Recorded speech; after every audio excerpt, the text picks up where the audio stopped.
No audio.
Check, check, check. Can you hear me now? Anybody that's there, can you hear me now? Let me see here. Do, do, do, do, do, do, do, do, do. I can hear you. Can you hear me now? Yes. Okay, good deal, good deal. Had a little technical difficulty that I had to back up and start all over again. Had to start back up and start all over again, but we good. We are good to go now. So good morning, Mo. How you doing this morning?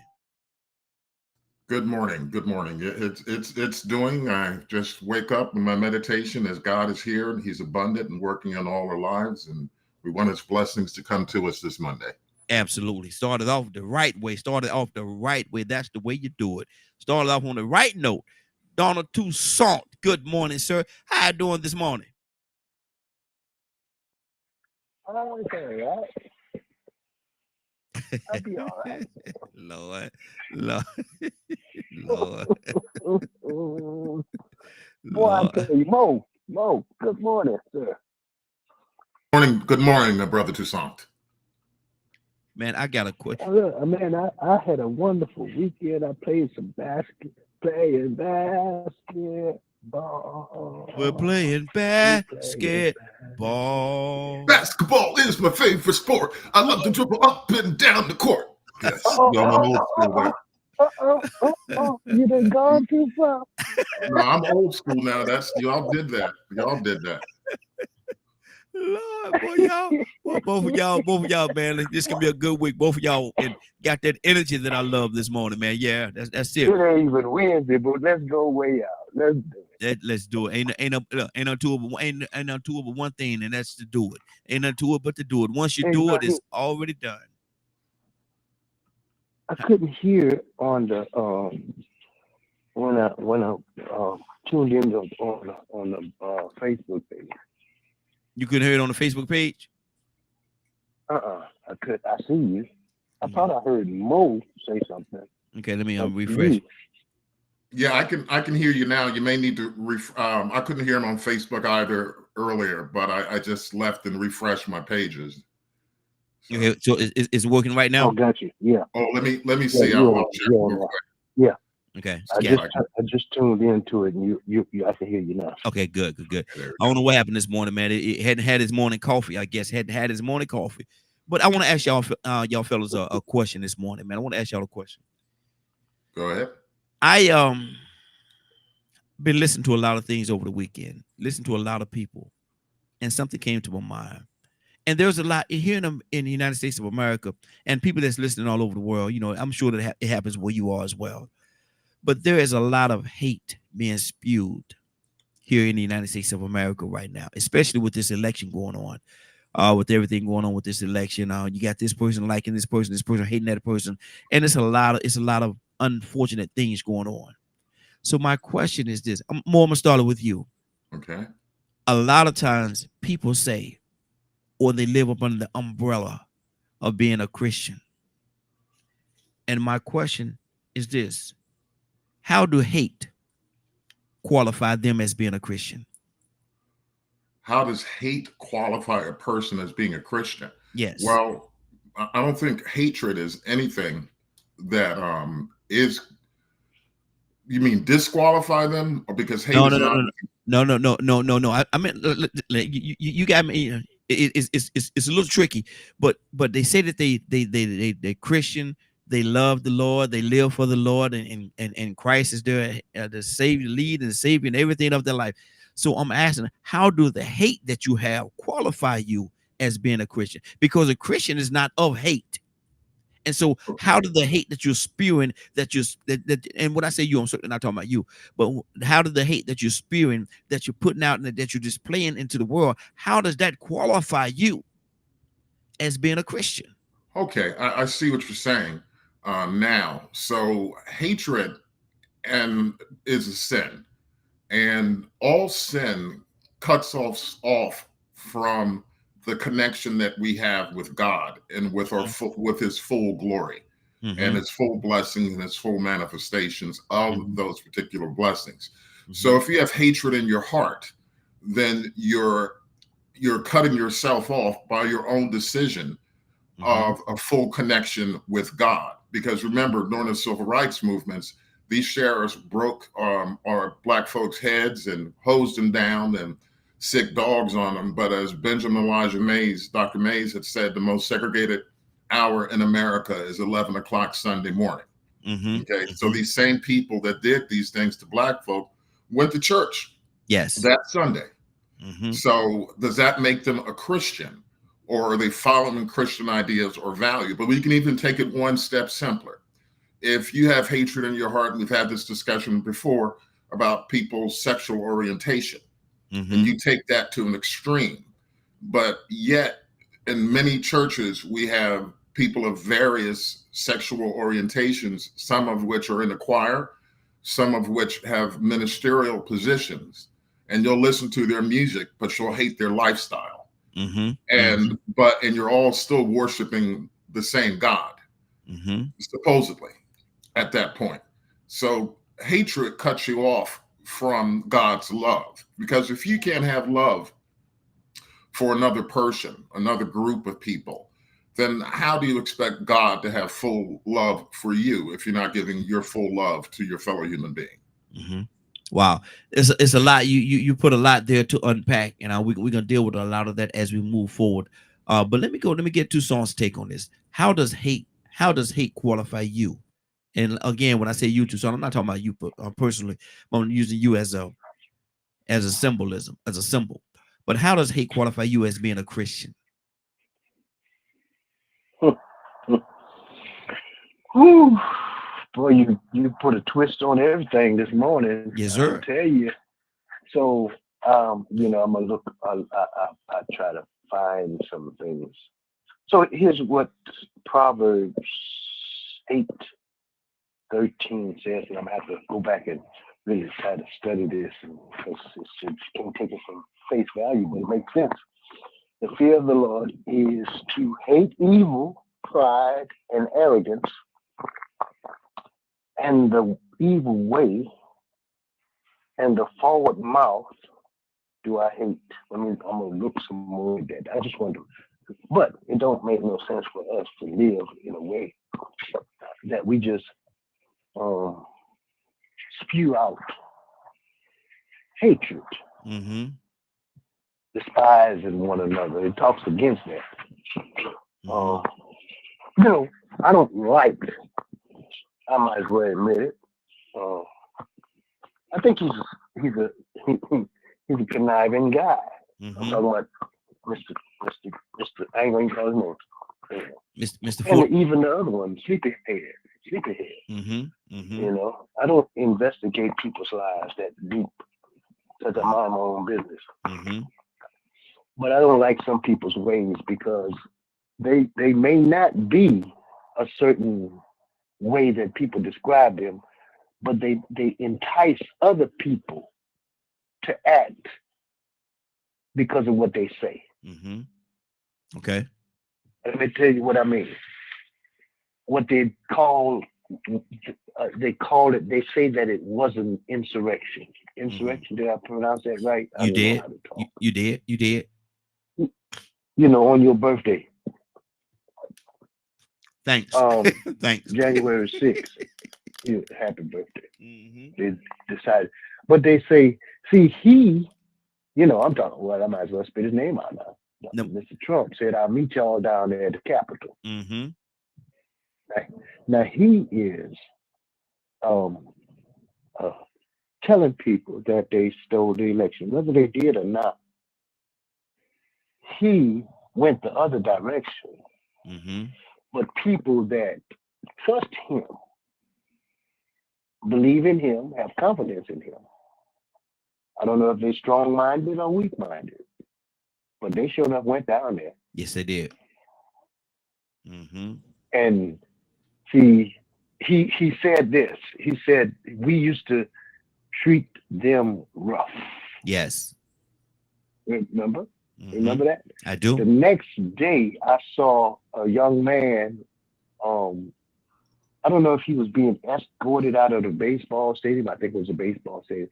And another Caucasian man elbowed him side the head. Mm. Mm. What made that man so bold as to do that to somebody that he really didn't even know? Yeah. Mm-hmm. What made those people that even a couple of people got, I think a couple of people got killed in the Capitol? What made people go and put their foot on one of the most secure, supposed to be secured buildings on the face of the earth? Mm-hmm. You can't just walk in the Capitol. Who does that? But what made those that's supposed to protect it Mm-hmm. open the door and escort them in? Yeah. Mm-hmm. So what I'm saying is, I hate that kind of action Mm-hmm. because I don't think God approves of it. A proud look, people that sow discord, the 7 things that God hates. I hate them too. Mm-hmm. Mm-hmm. I hate people. I don't hate the people. I hate the actions of the people that they manipulate and they cruel and they backstab. I don't even like them. I just think I don't care for them. So I can go on, but my time is. Mo, and it's a lot that we're saying. It's a lot that we're putting out there, and there's a lot of examples that we're using. But hate and Christianity, I don't see how they could go hand in hand. If Christianity is supposed to be a religion or a spirituality of love and loving thy neighbor and am I my brother's keeper and all the other different things that the different quote unquote cliches that is being said doing that when you're talking about Christianity, how can hate wiggle its way in there? You hate somebody because of the color of their skin. You hate somebody because of their lifestyle. You hate somebody because of what they eat. You hate somebody because of what they drink. You hate somebody because of blah, blah, blah. How does that work? Well, I'm going to go back. Do you remember the movie Star Wars and the character Yoda? Yes. Now, remember, Yoda said, fear is the path to the dark side. Mm-hmm. Fear leads to anger. Anger leads to hate. Mm-hmm. Hate leads to suffering. Mm-hmm. So your hatred is based on a fear of something. We can even go back and the crowd yelled, give us Barabbas. Mm-hmm. Okay. Even though Christ was there, Jesus was there, and he didn't talk about hating hating. He even said, when they said we shouldn't pay taxes to Caesar, he said, give unto Caesar that which is Caesar's, give unto God that which is God's. So when we look at hate, all of that comes from fear. The hatred we saw at the Capitol comes from the fear of losing, the fear you have that certain Trump supporters have of losing their privilege, white privilege, social privilege, economic privilege. That's why you can get a crowd of people together. So because it's easy to unite people around hate in a crowd. And it's, someone that said to me a long time ago, people like to hate because hate keeps them warm. Wow. So that's where we get that, because again, there's nothing new under the sun. Jews hated non-Jews. The Israelites killed those who hated God with their many gods and hated them.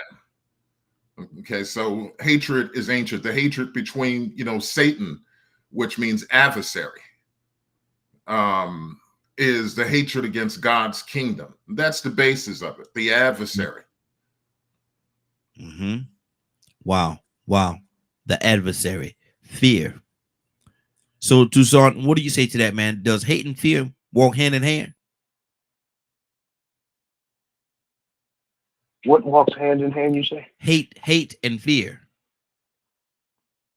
No. Well,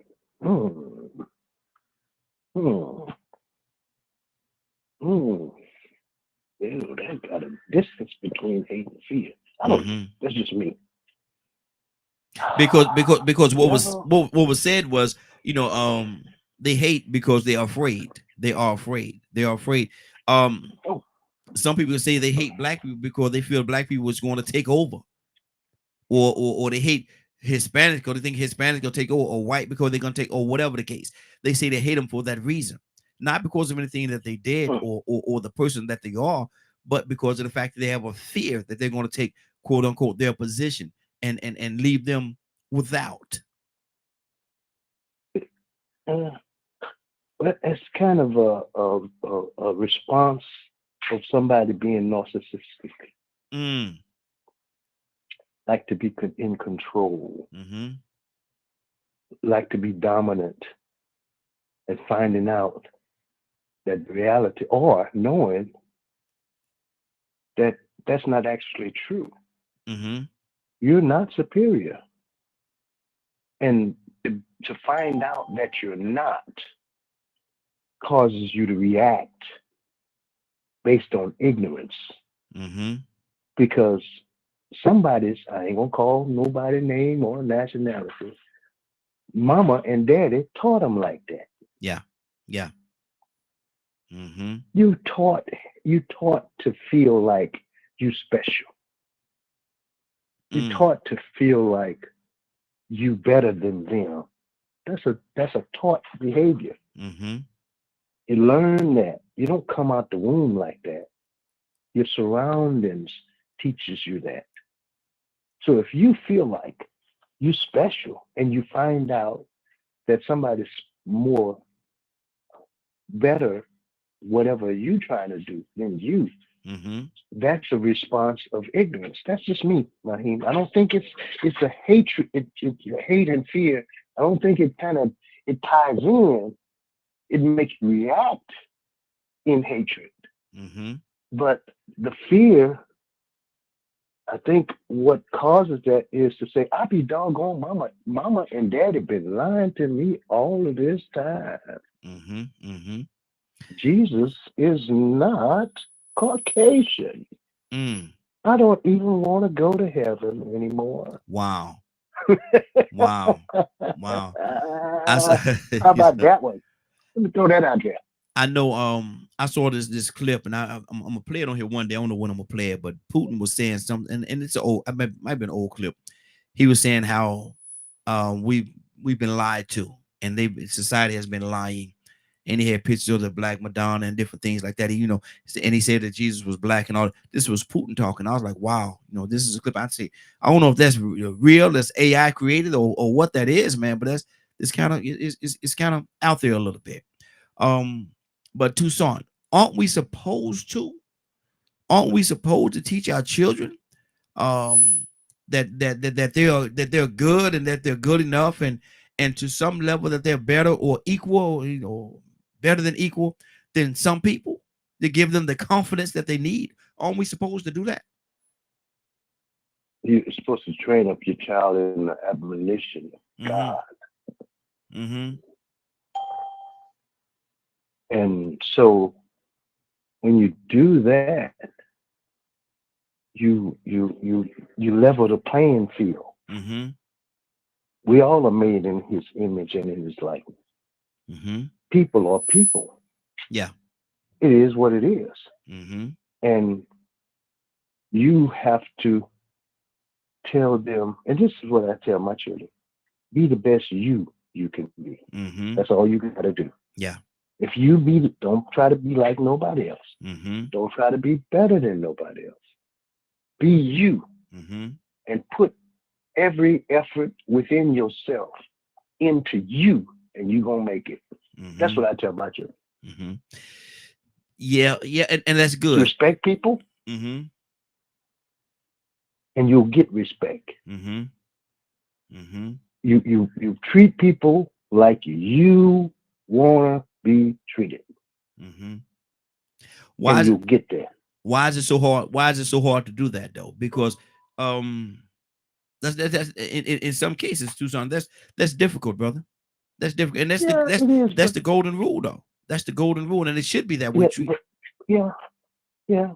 But you see, if you do anything else, here's what the kicker is: you reap what you sow. Oh, you're gonna do that. Wow. And you ain't gonna see it coming if you sow bad seed. But it's coming. True. So if you do just my pastor, previous pastor, he said, just do right. That's all he would say. Yeah. And if you do right gonna follow you. But is it wrong? Is it wrong for a person? Mo, what you putting up there on that screen, man? Mo, Let me go look and see what Mo doing. Let me see. I have decided to stick with love. Hate is too great of a word. And that's true. That is true. Okay, good deal, Mo. But my thing is this right here, though. And my question, and I'm going to go to Cassandra. We got Ryan with us as well. I definitely got to hear Ryan's take on this. But aren't we supposed to teach our children that they are good, that they are good enough? Are we supposed to teach them that they're better? Are we supposed to do that? Cassandra, what do you say to that? We're asking a question this morning, Cassandra. How do hate qualify you as a Christian? Because a lot of times people say that they're Christian. I live for the Lord. Jesus is my Lord and Savior. But Jesus was of love. Jesus loved. But there's very people that saying this have hate in their heart for other individuals that may not look like them. Sometimes they look like them, but they just have hate in their heart. So how does hate qualify you as being a Christian is the first part. And the second part is, aren't we supposed to teach our children that they're just as good or better than or whatever? Good morning, Cassandra. How you doing this morning? Good morning. Yes. I definitely don't ascribe to teaching my children that they are better than anybody, period. Absolutely. I don't feel like my children are better than anybody else. Or anybody is better than anybody else. You may think you are, but I mean, I don't know. But when it comes to hate, there is no way that you can.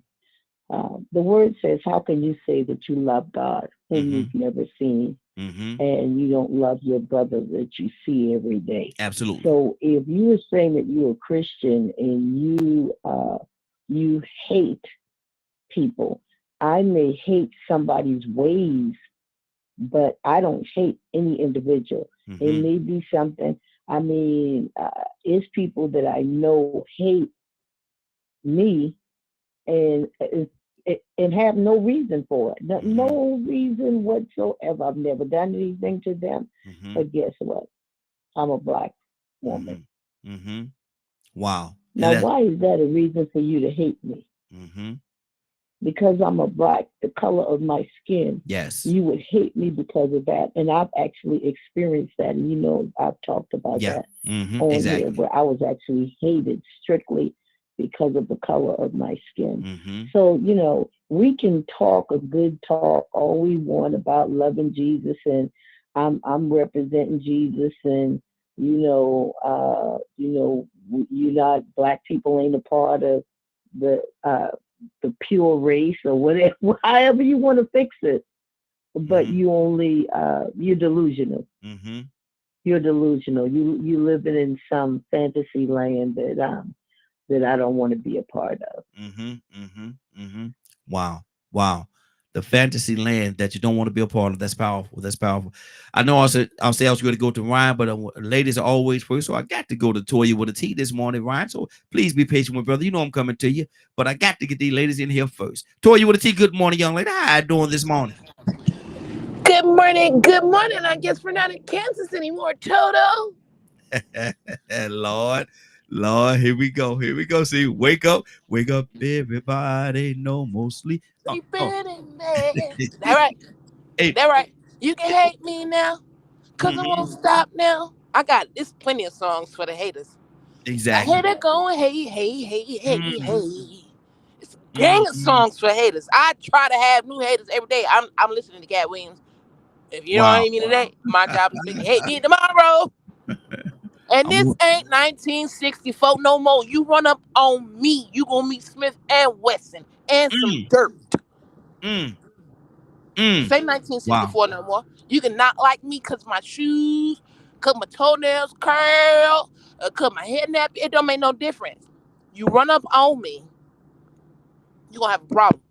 I don't care what color your skin is. It can be blue, it can be black, it can be white, it can be tan. You run up on me, hey, it could be furry. You run up on me trying to tell me or give me an impression you're going to hurt me. I promise you I'm not going to let anything hurt me because I don't think God needs any help if he wanted me to come home. So yeah, haters are going to find some reason to hate. Some reason. Satan is going to use something. You know how many of us don't like us? You know how many of them don't like them? I mean, I'm just saying. That's a natural cycle in this world now after the garden. And I'm cool with that. You can keep your hate over there. Keep it over there. Don't come over there. Don't come over here running and flipping and thinking that you're going to get away with it because I'm going to have a rude awakening for you. Very sweet. I'm very calm. I'm very considerate. I go over, above, and beyond. You might even think I'm weak and soft, but I promise you, I'm still an alligator. Try me if you want to. Wow. now, Toy, let me ask you this question: should we teach our children that they're just as good or better off or better than or something like that? We want to instill confidence in our children, but how far is too far? How much is too much? I'm sorry, I'm one. Scientifically, there's documentation for people of color. I'm just saying. When scientifically it says, you're, here or royalty, I can only tell you the truth. Okay. I can only be honest with you with what the truth is at the time. And if you are royalty like Prince Harry, it's my job to teach you that you're royalty like Prince Harry. If you're fit to be a king, it's my job to teach you that you're fit to be a king and you don't hang with peasants. Sorry to call you a peasant, but it is what it is. That's why we don't have them titles no more. Everybody can't take it. Everybody can't eat who they really are. And everybody ain't kings and queens. Everybody ain't princesses and princes. So yeah, it is our job to make sure we explain to them what level we are on and what level they are on and who they are and where they're from and who they're made from. But at the same time, it is also important to teach them just because you're a king or a queen or a prince doesn't allow you to treat people like dirt. Yeah. That's a wicked version of a king and a queen. No, when you're a humbling version, one that is still again in the image of a God that's trying to do the right thing, right? We bring beauty and peace and passion. You understand me? We bring togetherness. We listen to our subjects. We eat after our subjects are fed. You understand what I'm saying? Because you will get overthrown. So if don't nobody else teach them who they are and what's Wow. 508-924-3521. 508-924-3521. Ryan, good morning, sir. How you doing this morning? Good morning. Welcome to 2024 and the Player Haters Ball. Wow. How you doing? Hey, doing good. But my question, Ryan, is how do your hate, and when I say you, I'm certainly not talking about you, but how do your hate qualify you as being a Christian?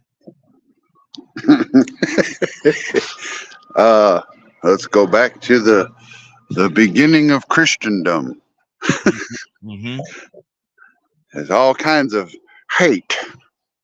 Man, you don't believe like me, I hate you. We're going to eradicate your whole nation. That's the type of qualification you're talking about as far as hate. Mm-hmm. It could be. Could be. That's the way I see it from a historical aspect. Right? So Christianity, a lot of Christianity, what I'm hearing you say right now, was built on that same hate that we're talking about right now. Yeah, for sure. Wow. You're going to do it our way, or you're going to die. I don't like you because of what you believe in, because it's not what I was told that you're supposed to believe in. Mm-hmm. You don't look like me. You dead. Boy, you stepping on some toenails right now, brother. Go ahead. I know it. I don't really care neither. Mm-hmm. You come ask me about it. Mm-hmm. Spanish Inquisition. Mm-hmm. Let's roll up to these brown skinned folks. Kill them all. Burn up everything about them. Mayans, Aztecs, and the like. Eradicate peoples that was here before us, before this thing we call Christianity even existed. Mm-hmm. Kind of crazy. Don't make no sense to me. God is love, but you go die. Wow. Kill them all. Kill them all.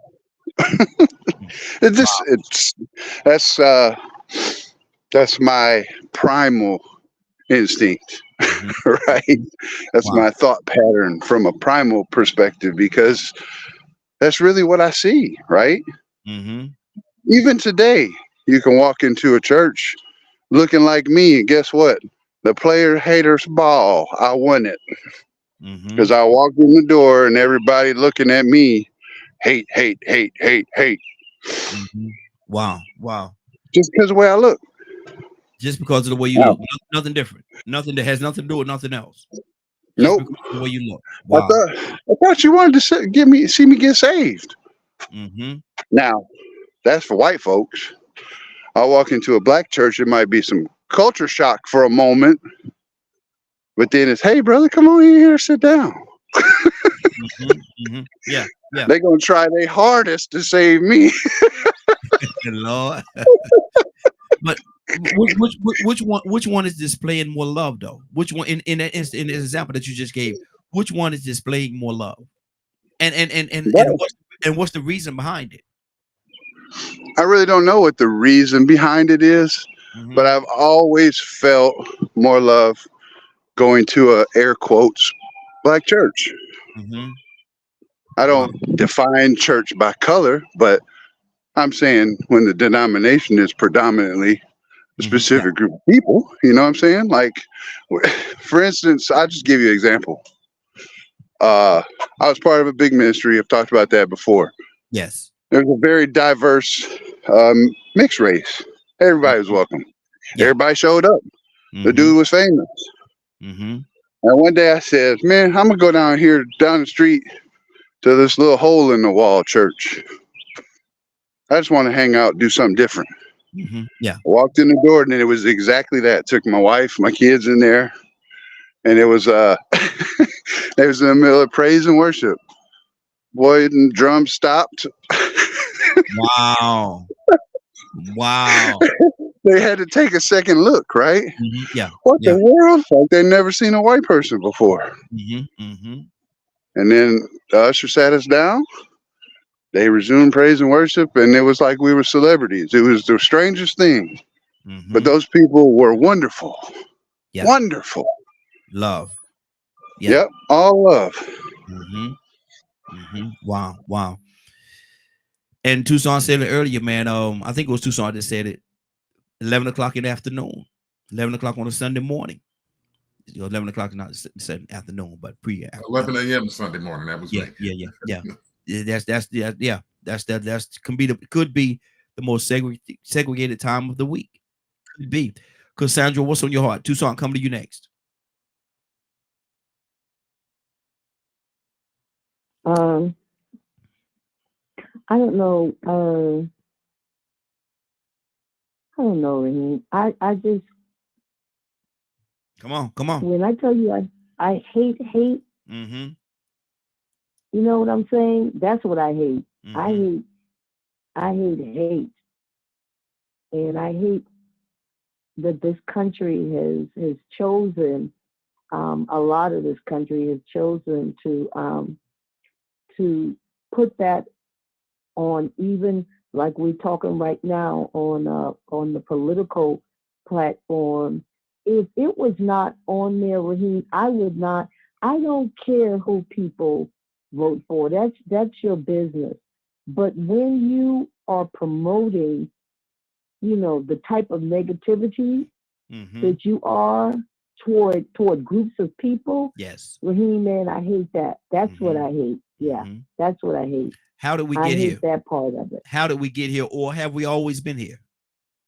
I think we've always been here, Wow. especially, yeah, I think we've always, we've seen a lot of that. It's always been, well, first of all, we ain't people. Mhm. That's the first thing. We since we've been here, we haven't really been considered people in the beginning, and I think there's still a lot of people that believe that we should still be uh, property. Does Mhm. that make sense? No. That in No. 2024, does that even sound realistic? But there are actually people that still feel that way, Raheem. That Mhm. we are not, we're subhuman, or I don't understand it, and they continue to push that type of a narrative Mhm. in this country. I really believe that. I'm sorry, people may think that's a bit far-fetched, young lady or old lady, but no, it's not. Mhm. Wow. No, it's not. In this day and time. In this day and time. 2024, Wow. 2024, they Mhm. still believe that we are subhuman, that we don't deserve the rights and the rights and privileges Mhm. of other people, or of them. Let's put it like that, That of go them, and not everybody, No, no, not no, no, no, everybody. no. It's never been everybody. From the Mhm. beginning, there were people that fought against the type of hatred and injustice and inequality that we face. Always have been people like that, and I thank Mhm. God for them. Mhm. And that goes back to what I said earlier, Cassandra. Are we to teach our children? And I know you had said earlier that you don't like to teach your children that they're better than anybody or nobody is better than nobody. But having to combat against that mindset, would it be a good thing to teach your children that you're just as good, that you're not second No, class? just as good, just as good. You're not better than anybody. Mm-hmm. I just don't like the idea of teaching children that they are better than Mm-hmm. somebody else. Mm-hmm. You're just as good as someone else. There's a difference in there. Mm-hmm. Mm-hmm. There's a difference in Yeah. teaching those two dynamics. Yeah. So Yeah. I would hope that we would teach our children that you're just as good as anybody else. You can accomplish, anything that you desire to put your mind to. You can do it. That is what I think we should teach our children. And you should love who you are. You should love your skin. You know what I'm saying? You Mm-hmm. should love the skin you're in. Mm-hmm. Yeah. You really should. That sounds like a cliche, which it is, but I think that we need to teach them to love who they are. Mm-hmm. Okay. Good. It's good. Tucson, what do you say to that, Tucson? In 2024, there are still some people that think that they're better than, they're cream of the crop, and everybody else is less than, the bottom of the barrel, the stuff at the bottom of your shoe. So with that mindset in this era that we're living in right now, should we teach our children that they're just as good, or even a tad bit better than, or equal, if you will? What do you think, Tucson? What do you say to that? Equal, but you're gonna have to do more. Mm. It's a competitive world. You can't just expect Equal, but you got to do you to more. come out. Equal, Well, but you got to do. It is what it is. mm-hmm, mm-hmm, You teach them reality. mm-hmm, Keep your eyes open, your mind open, and you're mm-hmm, gonna have to when you face this world. we're gonna take care of you while you're here as much as we can. But when you get out there, you're gonna find out how this world really operates. And if you're gonna be, remember when they used to say, if you're gonna be a ditch digger, be a good one. Yeah. Remember? So when the world is not, life is not fair, right? It is what it is. I wouldn't teach my child to just say, you're gonna be all right. When if you do, you set them up for failure. Unfortunately. And let me tell you something else. I know that we talk about, and I don't mean it's not in the rebuttal of what anybody says, but I don't tell my children we kings and queens. I don't tell them that. But some people, let me throw it out there. Let me just say it. Okay. We refer to each other as kings and queens. Well, why in the heck do we act like peasants? Wow. Why is it? Wow. So what I'm saying is, everybody ain't no king, and everybody ain't no queen. Because if you are, you conduct yourself in a certain kind of way. You know how to use your utensils and your mouth, and you walk a certain way. You carry yourself a certain way. And if you're not carrying yourself a certain way, I am sorry, you are not a queen or king, period. Wow. Africa had everybody in Africa, if you want to say that just because you're from Africa, everybody in Africa, if even in slavery times or even before that, when they brought them out, they brought the best of the best, and the ones that couldn't function in a certain way, they left them there. Who, in their right mind, would take somebody to build a nation that didn't know nothing? Wow. Does that make any sense? So you hanging around and dumbing around, who wants you to build their country? Does that make sense? No, not to me. I wouldn't get you to dig a ditch for me if you don't know how to keep your mouth shut. Wow. I know that's off subject, Raheem, but hey, I'm just saying, you teach your child to be if you know God, try to pattern your life after what He says, and then you'll find out that you'll be able to function in this world. That's it. 508-924-3521, 508-924-3521. Our topic today, what we're talking about, and we're covering a wide range of things, but is how do you hate? How do your hate? When I say you, I'm not talking to you specifically, but how do your hate qualify you as a Christian? If Christianity is of love and togetherness and the Jesus way and representing Jesus, and Jesus is love, how do your hate qualify you as a Christian? Captain Leonard, good morning, sir. How are you doing this morning? Good morning, Raheem and the Morning Glow family. How are you? Hey, doing well. You sound like you got that serious. You got that serious hat on this morning. So I got to let me come. I'm trying to listen to find out, what's the deal today. I just come on. Okay. Well, the topic is how do you hate? And like I say, when I say you, I'm not necessarily certainly not talking about you personally. You can talk to me. No, well, it's between us. Go ahead. How do your hate qualify you as a Christian? If Christianity is of love, if Christianity is being a representation or a representative of Christ, and Christ is of love, how do your hate qualify you as being a Christian? Well, one, I'm not looking for no qualifying factors from you or nobody else as it relates to being a Christian. That's one. Okay. Two, I hate because I can. But is that the Christian way? Well, it don't even matter to me if it's Christian or not. It occurs. You're a Christian. It occurs. It does not matter whether you are a Christian or not, Mhm. as I said before. But you say you're a Christian. It does not matter what you say. Mm-hmm. It occurs. Now, Mhm. you can keep pretending it does not, and then you be just a bigger lie than you was before. Mm-hmm. But hating is completely natural. Wow. Completely natural Mm. to hate someone. Natural. Yes. It's a natural thing for a human being to hate somebody else. Yes, it's natural for you to hate a rainy day, some folk. No, liquid Because you sunshine. can't go outside. Some of y'all, you don't like when the rain. Kids may not like rainy days or hate rainy days because they can't go outside and play. Mm-hmm.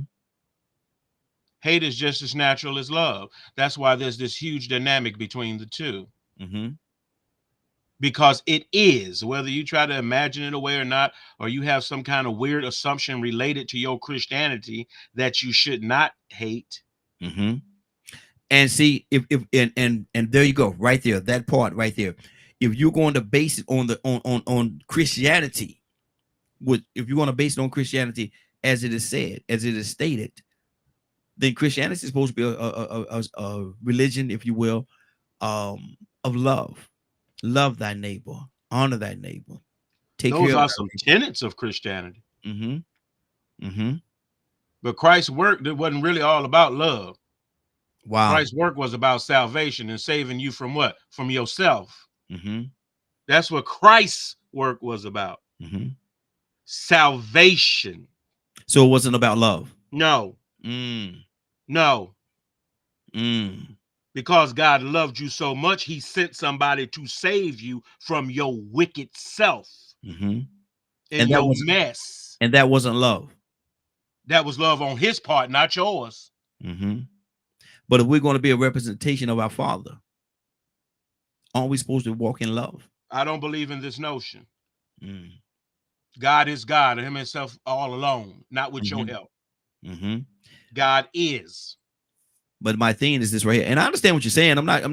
I understand what you're saying. I'm not gonna say I'm not disagreeing with you, but my thing is this right here. I look at it differently. My view, my take on it is different. Everybody got their own opinion. I'm not here to give anybody their opinion. That's your opinion. But my thing is, I think it's supposed to be something based out of love. I think the foundation of it is love. I think I think it's supposed to be rooted in love. That's fine. Yeah, that's it has to be true. God's wrath has been talked about for hundreds and thousands of years. But the wrath of God is being revealed from heaven against all godliness and wickedness of people who suppress the truth by wickedness. What do you say? What do you say, Lynn? Watch this. What do you say you want all the wicked people to do? Well, it's not for me. No. This is a personal question. I would rather they be dead and cast into a pit. Okay. But then I might find myself in the pit. Okay. I'm just saying. Stay right there, Leonard. Stay right there. Don't you go nowhere, man. Don't you go nowhere. Let me go to Mo. Mo, what's on your heart, brother? Hey, Toya, I'm gonna mute your line. I got some background noise coming for you. Well, it's like a quote I had said in there. Hatred is drinking poison, hoping that the other person will die. Will it ever go away? Hate? No, because suffering doesn't go away. We talk about the return of Jesus, and everything is going to be made right.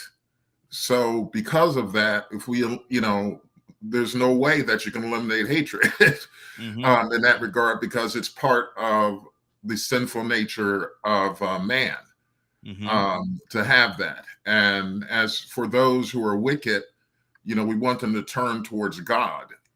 And ultimately, when you said, Donald had mentioned something about kill them all, that comes from Leonard said that. Oh, Leonard. Yeah, that comes from a famous quote where a whole village, Cade eos novit inem dominus que sunat eos, which means that kill them all, for God knows which are his own. And they put to death during the Crusades an entire town where it said that the blood ran down the streets.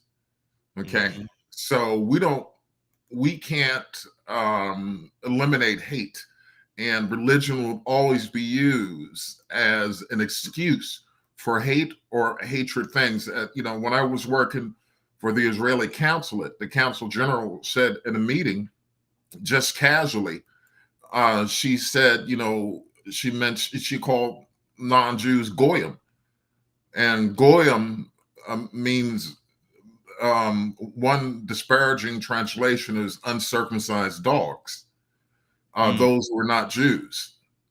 So she felt so comfortable to say that, even though she had two Christians, me being a Black Christian and another one being a white Christian in the room of that. And she just said it so casually. And it's this casual hatred that people have that you have to be careful of. And even if we say we want to be more like Jesus, ultimately, if you become more like Jesus, you get crucified because of the way hatred is in this world, in this country, across the globe. It's not unique to any one particular country, one particular religion, one particular civilization. In Nigeria, if it's found out that your family were slaves sold into slavery, there are many in the upper caste system of Nigeria who are very discriminatory towards you and won't let them marry into your family. I remember reading an article about this, of how this man, he was shocked when, he found this out, because he was part of the groups of slaves who were sold to the British at that time by Africans, by Nigerians. Even in Benin, if you saw the woman king, that whole thing, that king regularly sold slaves to the Portuguese and to European powers. So, as I said, hatred no one has a specific hold on hatred, period. Mm-hmm. It exists.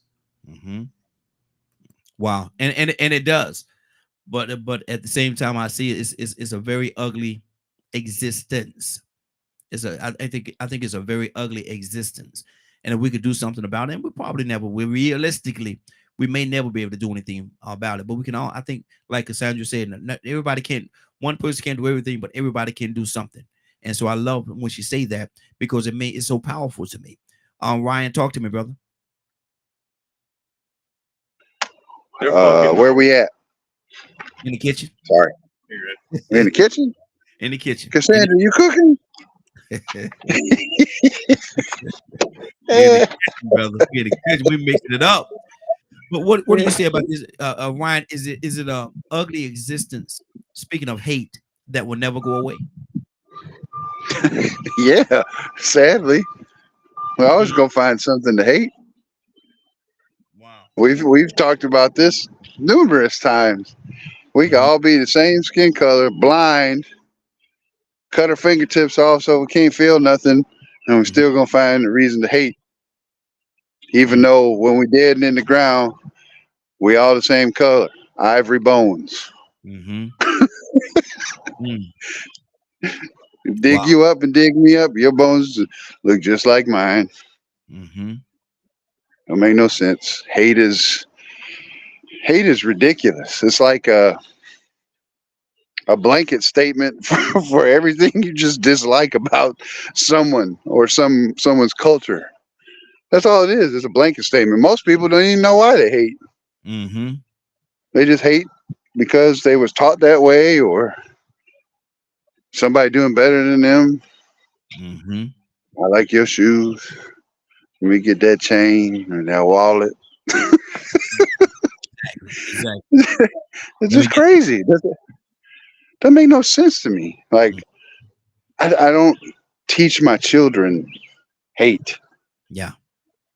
That's I think a lot of hate is lack of home training. Again, starts in the home. Like, again, I hate to reference it all the time, but me growing up, there was no teaching of hate. Everybody was the same. Yeah. We didn't even notice we looked different until somebody said something. Didn't matter. Yeah. Like, and I think that's the beauty of a mind of a child, is without outside interference, they don't see these things. They don't fuel any narratives, right? And I think we do ourselves a disservice as people with these social media platforms. We don't have control over the news anymore, so they just fuel hate. They spew vitriol all over the TV from both sides. There's no honest anything anymore, and it's disgusting. And it plays a role in how people feel. You're never allowed to realize yourself how you feel inside. Somebody else got to tell you or show you the negative sides of someone else or someone else's culture, and it affects your mind. It's like the old biblical prospect of planting a seed. They plant that seed, and then you start to see all of this negative garbage on the TV or on the social media, and it grows and it sprouts and it roots, and it just becomes this nastiness, this fog, this plague. It's gross. Wow. 508-924-3521. Told you what a T Talk to him in Tucson. Coming to you next, sir. Yeah, I think as a human, our hate is misguided because God hates, right? He said he hates wickedness, did he? And I think that a lot of the things that we possess because we're in his image are misguided. All of the power that he's given us, including the hate.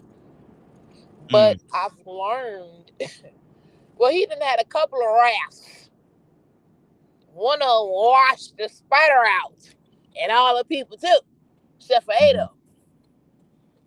He done sent folks to go clear out the whole town. And not only that, he'll come for you individually too. He got a wrath, and he ain't got to cast it out to everybody. He can deal with just you. And a lot of the times that happens to wash out the wickedness. He got to wash out everybody. Everybody don't deserve it. I thank Jesus that y'all ain't got to get washed away for some stuff I did. I thank the Lord. But at the same time, I feel like hate comes from within, and I don't want to hate no more. I don't want to hate no more. I don't want to use that energy to hate that. Listen, you do something to me, I'm going to keep it moving. As long as you ain't trying to hurt me. Because I'm going to have to hate what I'm going to have to do to you. Because I'm not going to let you hurt me. Lord, I'm about to hate what I'm about to do to you. But at the same time, I don't want to use that energy. Right? I don't want to walk around deceiving people. I don't want to walk around using things that I know can be a tool to make people hate another. And there are things you can do to do that. Touching children can make people hate you. Cheating on your family can make people hate you. Stealing make people hate you. Lying make people hate you. A lot of them seem to correlate with them sins, them 10 commandments.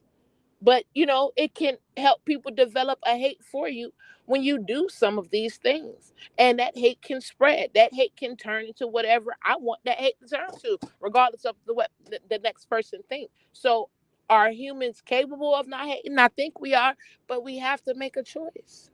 We got to make a choice. I got to make a choice not to hate Eve, what she did in the garden all them years ago. Girl, I was mad with her for a long time. But when you really understand what God is about, I feel like you're real simple. Ain't no need to worrying about nothing but you, baby. All this is mine. It's like what I tell my people in this restaurant. What you getting on hype for? All you doing is putting chicken in the box. It's mine. Let me handle the stress. You understand what I'm saying? And we kind of do the same thing. Let him handle the stress. You just do you.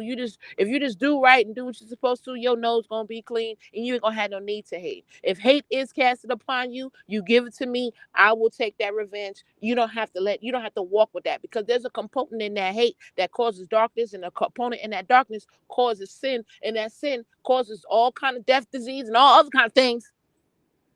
Again, we all understand it, but at the end of the day, as humans, we have the power to choose hate, and some of us don't serve the God of goodness. They serve the God of hate, and that's why we're still here. Wow. Wow. Toussaint, talk to me, brother. Cassandra, coming to you next. So, Uh-oh. there are things that I don't know. I hate for somebody to think they're better than me. Mm-hmm. Well, let me ask you this question. If somebody think that they're better than you, you say I hate when somebody think they're better than me. Is it that you think that you're just as good or maybe better than them, and you hate the comparison?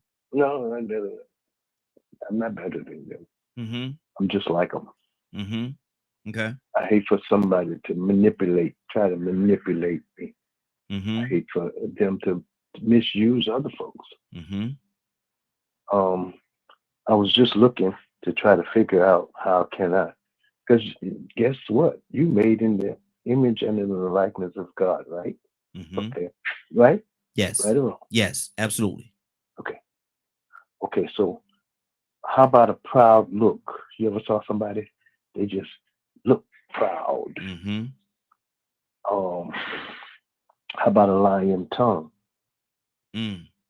How about hands that shed innocent blood? People that have a heart that creates wicked plans. How about that? Mm-hmm. Feet that run swiftly to evil. How about that one? False witness against your brothers out of lies. Mm-hmm. And one that spread discourse. That's 7. I don't know if I named them all. 7 things that God hates. Guess what? And I probably hate them too. Mm-hmm. I probably do. As a quote Christian, I know we like to talk, but you let somebody, you see somebody that just misuse children. You know what I hate? I hate to see somebody yank their kids on. Mm-hmm. Just pull them, or punch them. I hate that. Mm-hmm. I hate somebody to see somebody just abuse a person just because they feel like they can. Do you hate to see a drunk woman? Christian. Do you hate to see a drunk woman? Oh, that's on her. That's on her. Mm-hmm. That's on her. I didn't go too far because that's not my choice. Mm-hmm. Now, what I'm going to try to do is help her. Mm-hmm. That's the person that needs some help. That's the difference. There are people that do some things that I might not like because I've done that, been there, done that. My job is to help them. Because if I know that there's a ditch there, I'm going to tell them, there's a hole you finna fall in. So I wouldn't want them to continue in that type of behavior. I see young men, and I know they smell like weed. Mm-hmm. It's not for me to dislike them because they smell like weed. I used to smell like weed. No. For real? Come on now. Yeah, man. Leonard. Yeah. Leonard. Yeah. Yeah. I smell it. So that's a hole in that's a hole in the ground. Mm-hmm. Waiting for disaster. Mm-hmm. So I'm gonna have to talk to that young man or young woman. You gotta stop that. Come on now. I know that high feels pretty good. You like to eat, and you puff, and you smoking that. That's a learning experience. Mm-hmm. But you're heading for a ditch. I'm telling you. Because when you go and try to get you a good job, you ain't gonna get it. Mm-mm. I'm talking about a one with you benefits and all that kind of stuff. Matter of fact, even if you get a job that you can get away sooner or later, that's gonna cause some disaster in your life. Mm-hmm. Don't do that. Leave that crack alone. Yeah. Crack is whack. Yes, Lord. You should have learned from Whitney. Mm-hmm. Anyway, so for real, there's some things that I really hate. I hate to see a person that's holier than thou. Yeah. I do. Mm-hmm. They make me sick. Wow. Sick to the For pit of your, real. sick to the pit of your To the point stomach. that they know scripture. I'm talking about and quote it out, and then they can explain the scripture, but they mean and nasty. I don't like them. Mm-hmm. They make me sick to the stomach. Mm-hmm. For real. Mm-hmm. Wow. I'm just saying. Wow. As a Christian. Mm-hmm. Mm-hmm. Quote. Wow. Cassandra, talk to me. What's on your heart? There's a lot going on this morning. Yeah,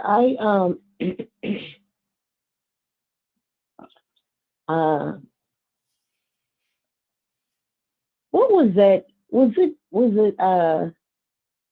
I like to teach the world to sing. You remember that song?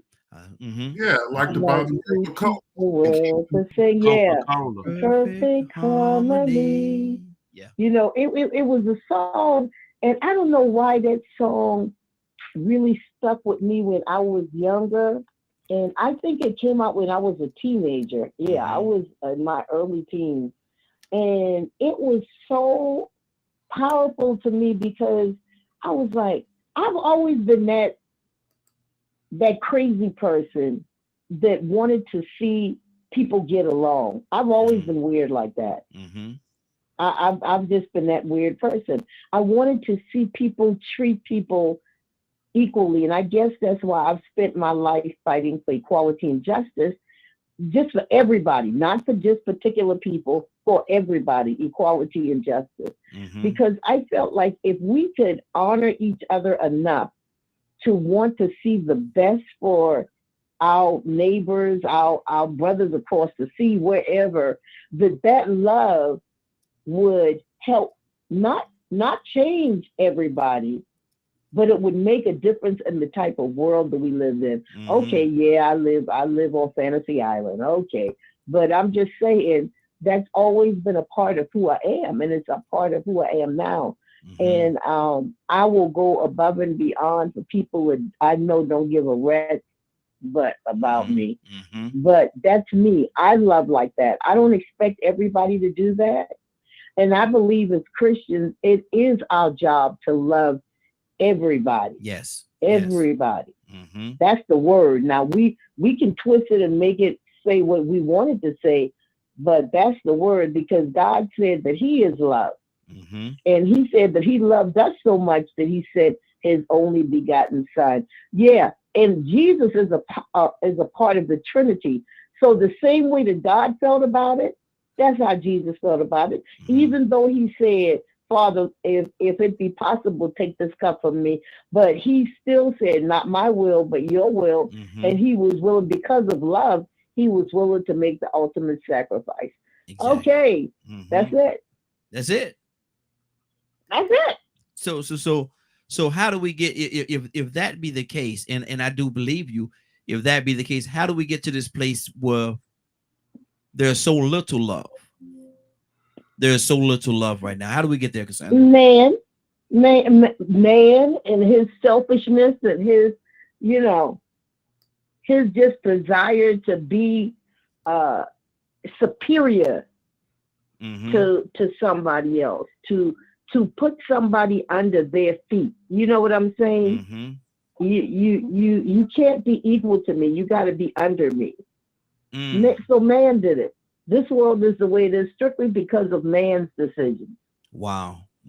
So man had everything to do with it. It was strictly man. Everything to do with it. Everything to do with it. Man. So did watch this? Did man step away from God's hope, wish, and desires? Absolutely. Listen, we should be buck naked, tiptoeing through the tulips. Mm-hmm. That's what God's plan for us. Mm-hmm.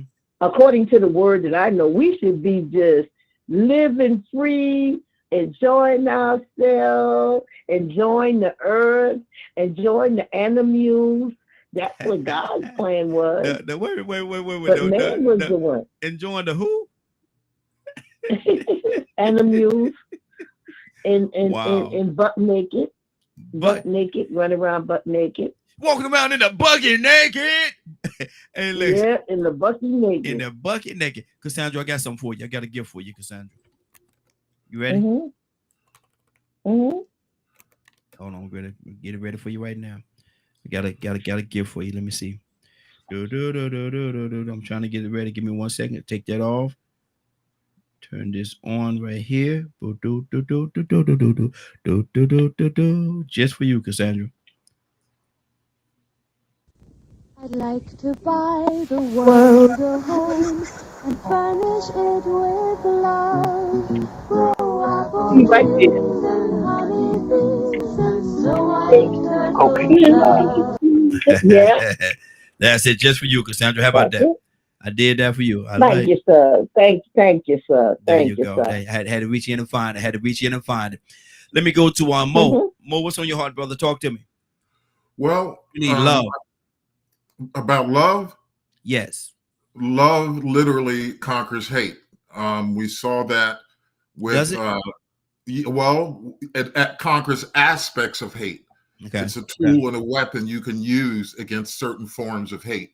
Look at Dr. King and the Civil Rights Movement. Now, believe me, many of those people hated what was being done to them, hated the people that were doing it to them, but they knew they had to stay united in love as a community to defeat that particular evil. The moral fabric of America had to be shocked in order to confront that.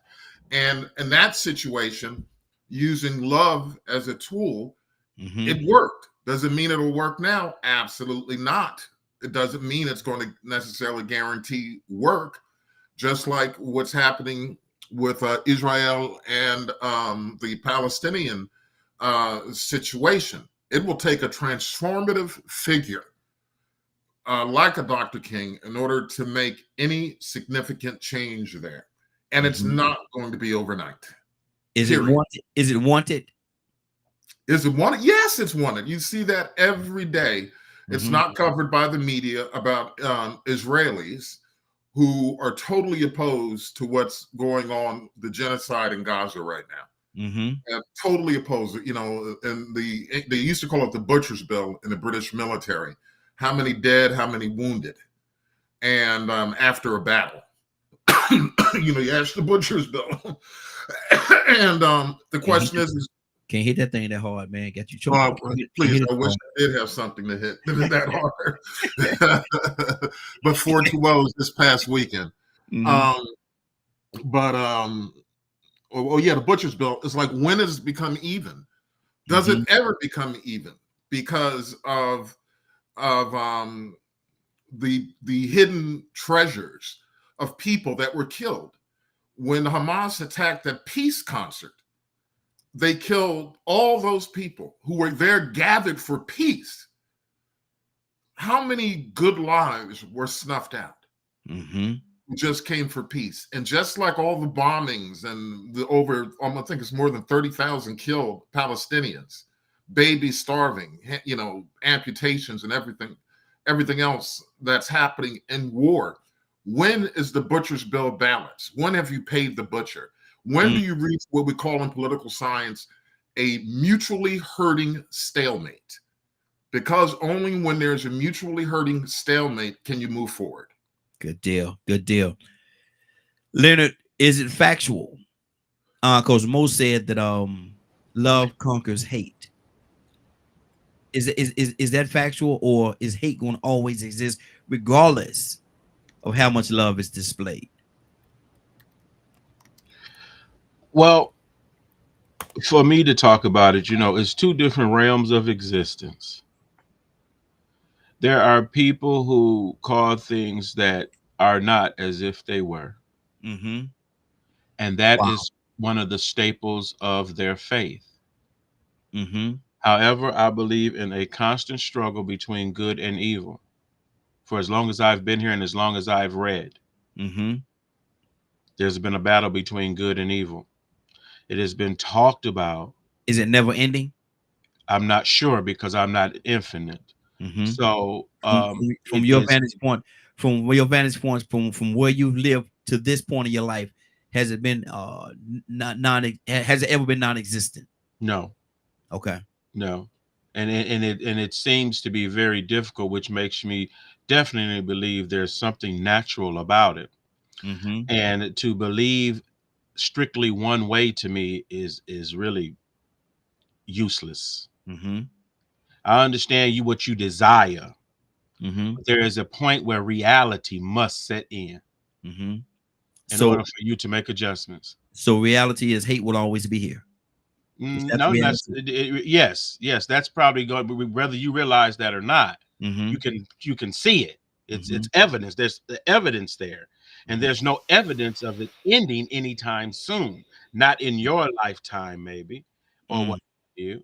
But one, I don't sit around and think about things as finite. What I do think about is how am I contributing? Am I contributing to one or the other side? So if you are a hateful person, if you are full of hate, I believe that one, if you don't know, other people probably know that about you, which is going to make it hard for people to trust you. Yeah. And things of that nature. So it would incur a personal struggle with you without you sitting around thinking about existence and as a whole. Think about what you can do.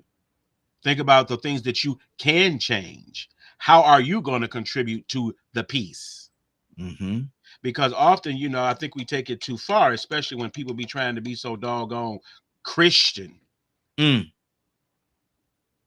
mean, it just takes the conversation somewhere else, almost into Never Never Land.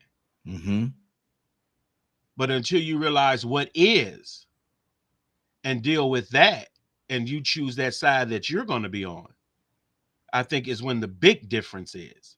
We can talk about ain't nobody else loving them, but how well are you loving people on an everyday basis? I mean, who do you hate and why do you hate them? One, I'm from the type of person go ahead. It was said, man, that love can conquer hate, but can hate also conquer love? Yes. That's why it's a battle between the both of them. See, and don't get your love confused with God's love. I know Christians love to talk about things that they don't know nothing about. Wow. I'm repeating this for a reason. I can tell folks who just listen to what they preachers say. Yeah. And those that's getting actual revelations from God. Yeah. God is love. Yes. You do best to spend this lifetime trying to understand that. Yes. This lifetime. And you still may not get to the best definition for it. And that takes me right back to the beginning of this conversation. You say God is love. And I 100%, all of me agree with you when you say that. Well, excuse me. I don't want you to go too far in that agreement either. Now, how you going to tell me how to agree? Well, because if you're going to agree with me, I own it. You understand? You own it. Okay. So show me don't think you agreeing with me. That's how a lot of folks gonna go to hell because you believe what your preacher say. But my thing is right here.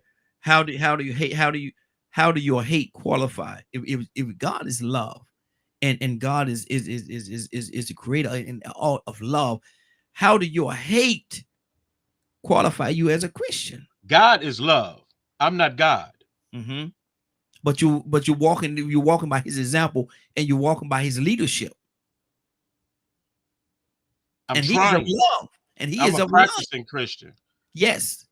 So you're also practicing. So with that being said, you also doesn't that also mean that you're practicing love? If God is love and you're walking upon his leadership and you're walking upon the example of what he is, if he is love,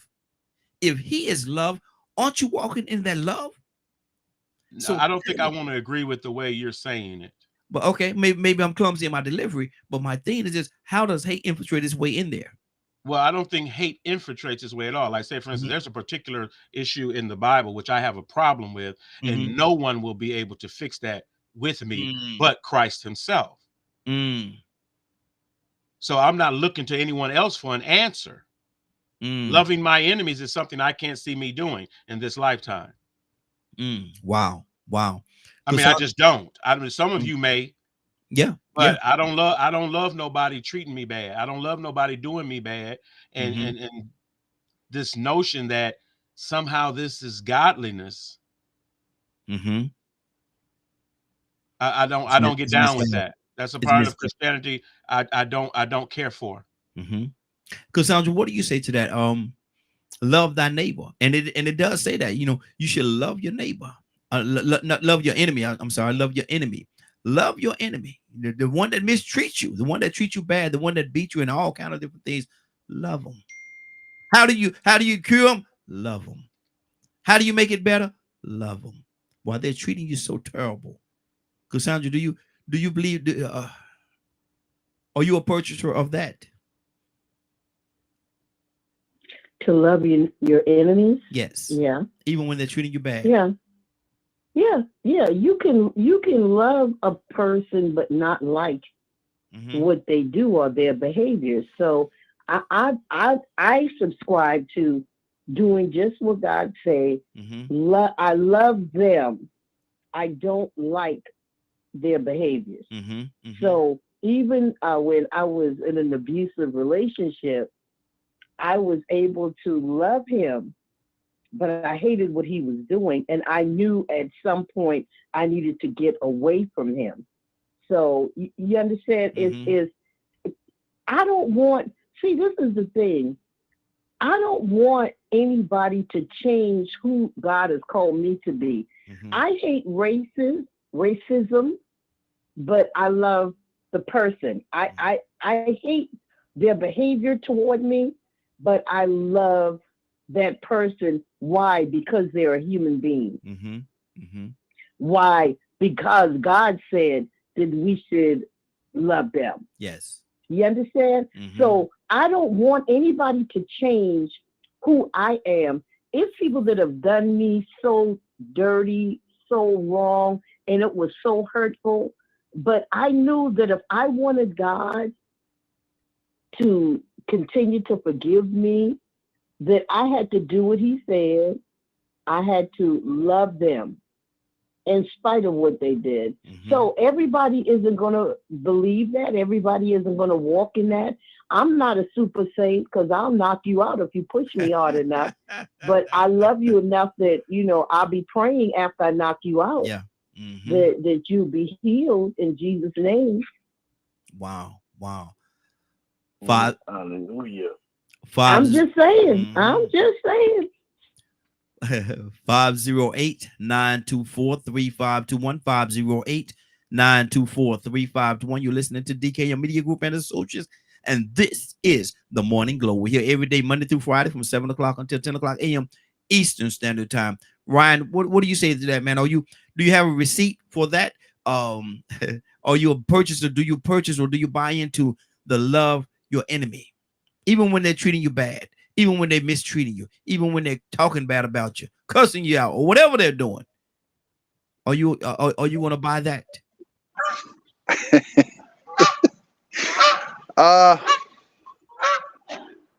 Need that goose to stop honking. That duck goose said no, man. You crazy? Yeah. There was a geese. That was a goose. Yeah, them geese. Yeah. Flying over. I hate them. Oh Lord. Now what they do to you? What they do to you? See, that's what I'm talking about right there. That part right there. What they do to you? They everywhere tearing up stuff, and we can't do nothing about it. They're protected up here. Exactly. Yep, they are. You better not mess with them. Really? Nope. Better not. You go to jail. You mess with that geese. Yep. Do not pass go. Do not collect $200. See here come Bambi and her troop. It's about 8 of them that live out here right behind the facility.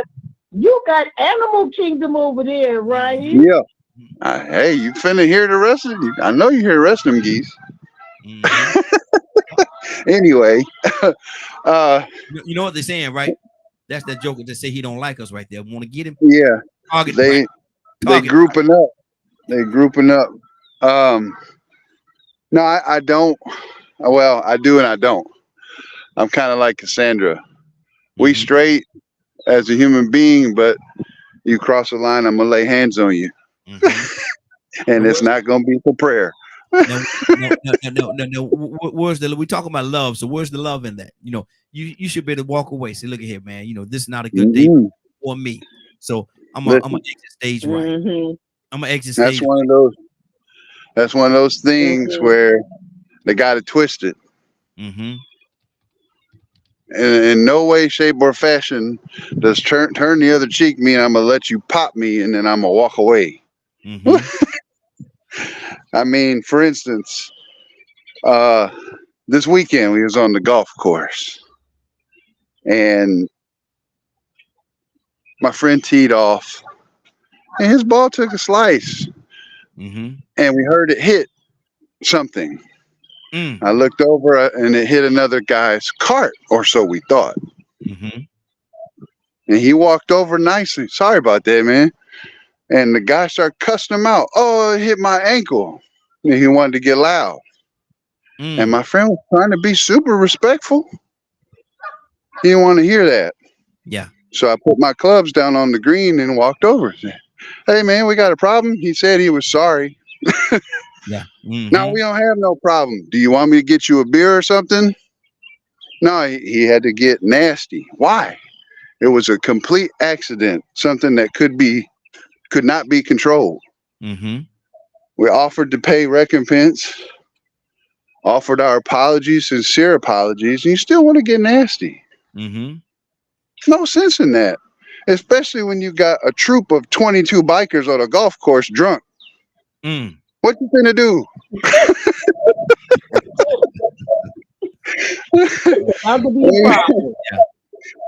I mean, and we do the same. We do the same all outing on the same weekend for the last 21 years, and we don't have no problems. But we try to be respectful, right?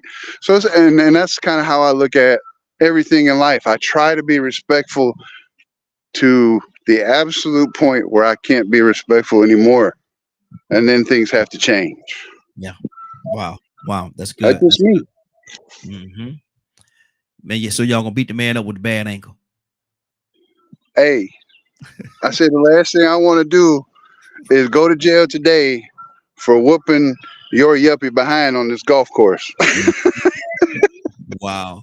But again, 508-924-3521, 508-924-3999. I forgot the number. 508-924-3521. I had to get the number together. Ryan, I messed you up. My bad. Talking about beating up the man with the bad ankle. Man, y'all already hop along, and y'all gonna beat him up. Messed me up. I couldn't even say my number right, man. But listen, I want to do another part of the business is this right here, man. If you are enjoying the Morning Glow, if you enjoy the broadcast that we have here, and you want to support this broadcast, it's very simple. On $, go to Cash App, $DKM Radio, $DKM Radio. And nothing is too large, nothing is too small. If you want to give $1 million, we'll take that too. But it's Cash App, $DKM Radio. Mo, talk to me, brother. Well, I think Ryan, everyone has the right to defend themselves. No one says to lay down your life when someone is trying to take it. So, you did the right thing by trying to de-escalate the situation. But there are some who want to engage and escalate because they don't have the skill set or the tool set or the love set to handle certain situations. They make a minor or major thing. Here in the community I live in, we've had multiple young people die within the past 1 to 2 weeks from DM Farrell High School. And I say multiple. And we had a situation where 3 students were shot. 1 eventually died. And then there was an incident I just read about this morning where a 10-year-old and a 14-year-old young girl were involved in a stabbing or a shooting. And then there was another shooting where the person was dropped off at the Shell station on Campbellton Road, a Shell station on Campbellton Road. So these kids young people today, and I don't want to sound like an old fogey, but many of them don't have the skill sets. And I think the coronavirus epidemic, the COVID situation impacted us generationally. Losing parents, losing grandparents, losing friends and family, and losing that moral compass and moral structures that keep us straightforward. Let me jump in for a second, Mo, because in fairness to our young people, we have some amazing young people out here who's doing some amazing things, and I'm so very proud of them, man. But to say that these young people, and pretty much to put a target on them, I've seen some older folks, man, just as childish or sick-minded, if I could use that verbiage, of some of the young people. And they out here, man, they out here fighting and doing all kind of things, man. And these are older people, man, 50 and above. Mm-hmm. And so we can't paint. I don't want to see us paint with such a large brush. Yes, there's an element of some young people that are not doing the things that they're supposed to do, but there's also an element of some of these older people. I seen a guy 60-something years old walk what was that Saturday? My wife and I was out, and he was like, had to be like 60-something years old or better, walking around with his pants sagging, man. He walking around in the mall of Georgia. Was over at the mall. And this man had to be like 60-something years old, walking around with his pants sagging, man. I'm looking at him like, man, what are you doing, brother?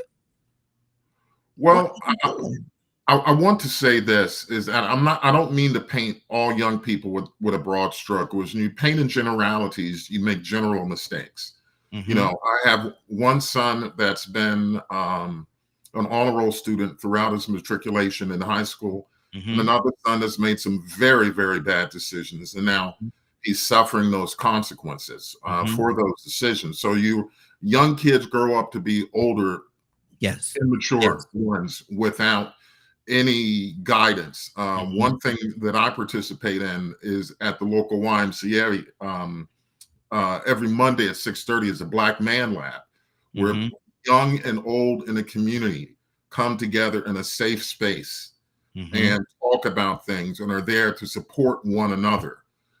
They feed you beforehand, and Louis Davis of the Davis Bozeman Law Firm is the founder and coordinator of that, and now they're spreading to other states as part of a community resource, because we all, from older to younger, have to come together to get the solutions that we need.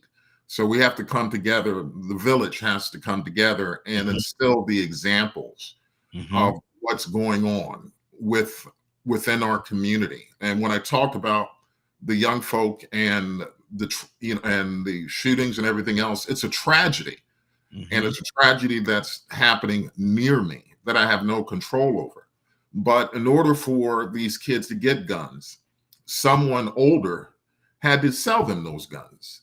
Maybe they got them from a younger person, but there was an adult somewhere in the mix putting violence within our community and reinforcing the idea that violence is the way to solve all issues and solve all problems. So I'm not downing young folk. Yeah. And I'm glad you said that, brother. I'm definitely glad you said that. But a lot of times we're going to speak about violence. Sometimes truth of the matter, that's all they know. Because like you said earlier, they have not been shown the other side. They have not been shown that there's a more peaceful resolution to whatever situation that you're in. There could be a more peaceful resolution, but because of the fact that that's all they know, they become a product of their environment, and that's very sad that they would do that or become that product. Cassandra, what's on your heart?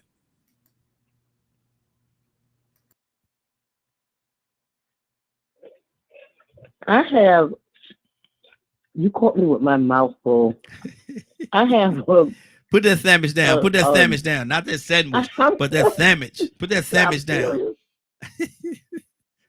But I have a deep concern for our young people, and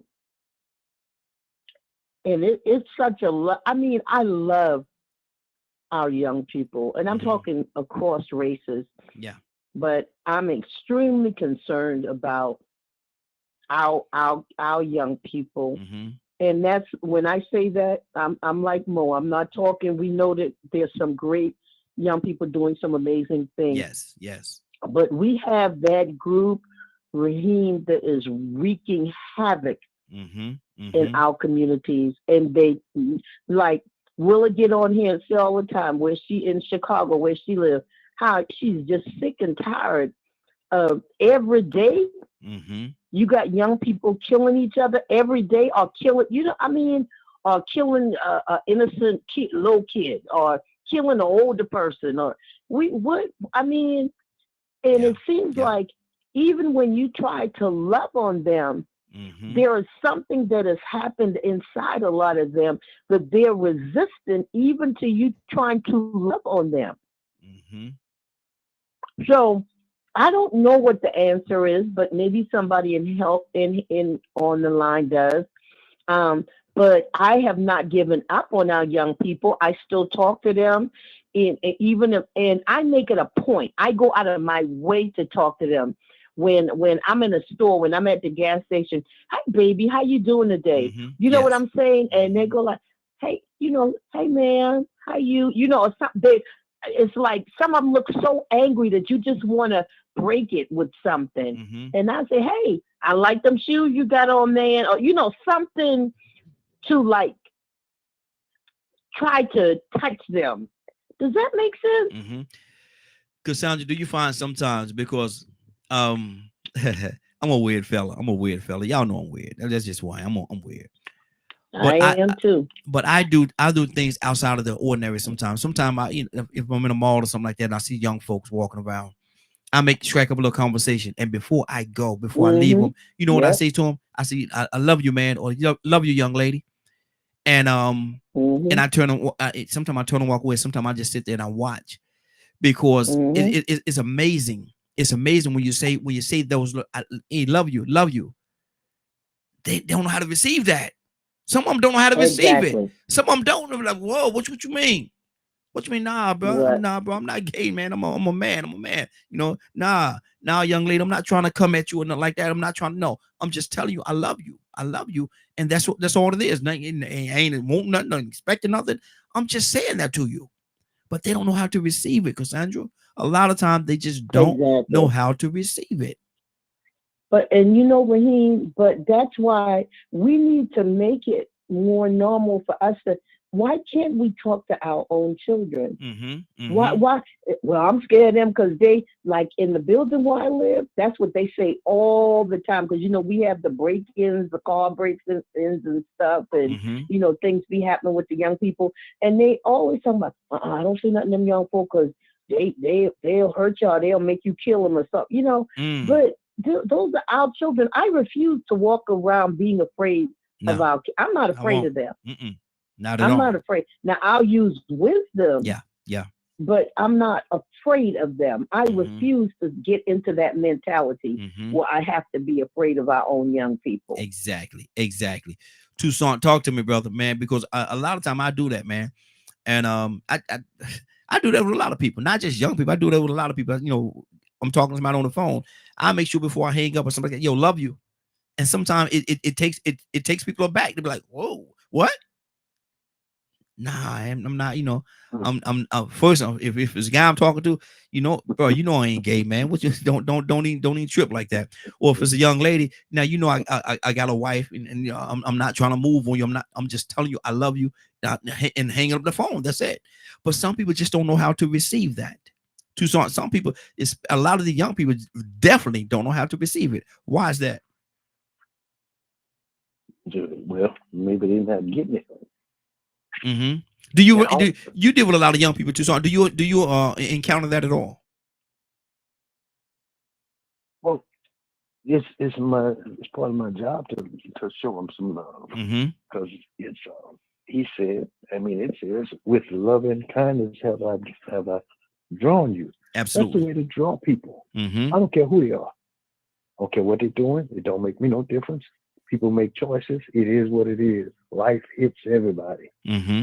But if you meet them with kindness and love, you're going to see them kind of coming towards the light. Mm-hmm. It's automatic. I mean, really, I remember I see people, evidently people fall off the grid. Mm-hmm.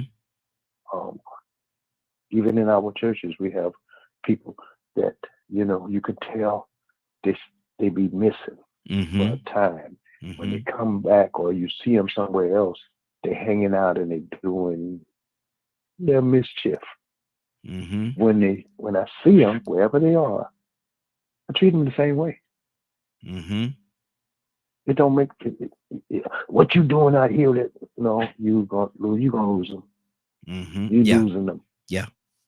What you doing smoking that weed? Mm-hmm. You gonna lose them. Yep. You starting off losing. You got that beer from the start. You what you doing with that beer in your hand? I thought you was in the choir. You lose Mm-hmm. them. Mm-hmm. You're done. They done with you. Mm-hmm. But open. You see me. I'm strange too, Raheem. I see somebody. I remember this guy. We was talking outside, and he came and he had a beer in his hand, and he was really tipsy riding that bicycle. I don't know how he kept on the bicycle. Yeah. I said to him as a conversation piece, "You ain't gonna share with me?" Mm-hmm. And what his response was, "Well, you don't want none of that." But it Yeah. started the conversation, and Mm-hmm. instead of him having a bad attitude towards me, I found out that this man, he was a Bible thumper, Mm-hmm. drunk Bible thumper. Mm-hmm. Yeah. Yeah. He was telling me some stuff, man. He says, and I'm like, okay, where I had to say to him, you know that Bible. And so sometimes we look at the acts of people and we treat them the wrong way. Mm-hmm. And we think with our loving self, we got to correct people's lives. You a lie. Mm-hmm. Mm-hmm. Come on. You a lie with your holier than thou self. Exactly. That's why you ever saw somebody that wanted their family saved so bad that all they do is point them out in their wrong, and they cause their family members to hate their guts. Yep. Yep. Hate the side of them coming. Hate the side of them coming.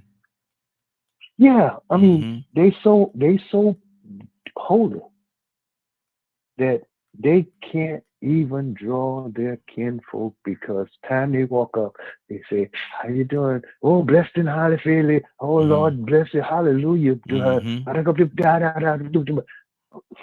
They be like, "Oh, here they come again." Mm-hmm. Stop it. Exactly. You ain't that super saved. Mm-hmm. Mm-hmm. Matter of fact, you done grew up to be a Pharisee and don't even know it. Wow. Crazy stuff. Now, hold on. Ryan, what you mean you got summoned to the boss's office? What you done did, man? I ain't did nothing. He just called me and said, "Come up here quickly." I'll be back in a few minutes. Okay, good deal. Good deal. Let me go to Leonard. Talk to me, brother. About what actually? Are we still talking when it refers to these young? Well, I heard y'all discussing about the young people, yes, and things of that nature, and it's always that point of view, the old looking at the young as if they were never young once. Yeah, come on. They will get old. I don't use being young as an excuse or as that type of thing. Never have. I wasn't stupid when I was just because I was young. I just wasn't. So the notion that somehow this wickedness or what have you is somehow related to being young, to me, I think is a bit far-fetched. Wickedness is what it is. It don't matter what age you are. It is what it is. And you have to be against that as opposed to being against a generation of some type or or a certain group or demographic or what have you. Everybody wants to act as this. It's always somebody else. It's always somebody else doing something that's making things so bad. And then if you know it's something else, what are you doing to stop it? Yeah. I'm sorry. I just don't believe killers need to be hugged and that changes their point of view. I don't. I don't believe all the love in the world can stop a person from doing wrong if they want to. It's just going to happen. That's just what they do.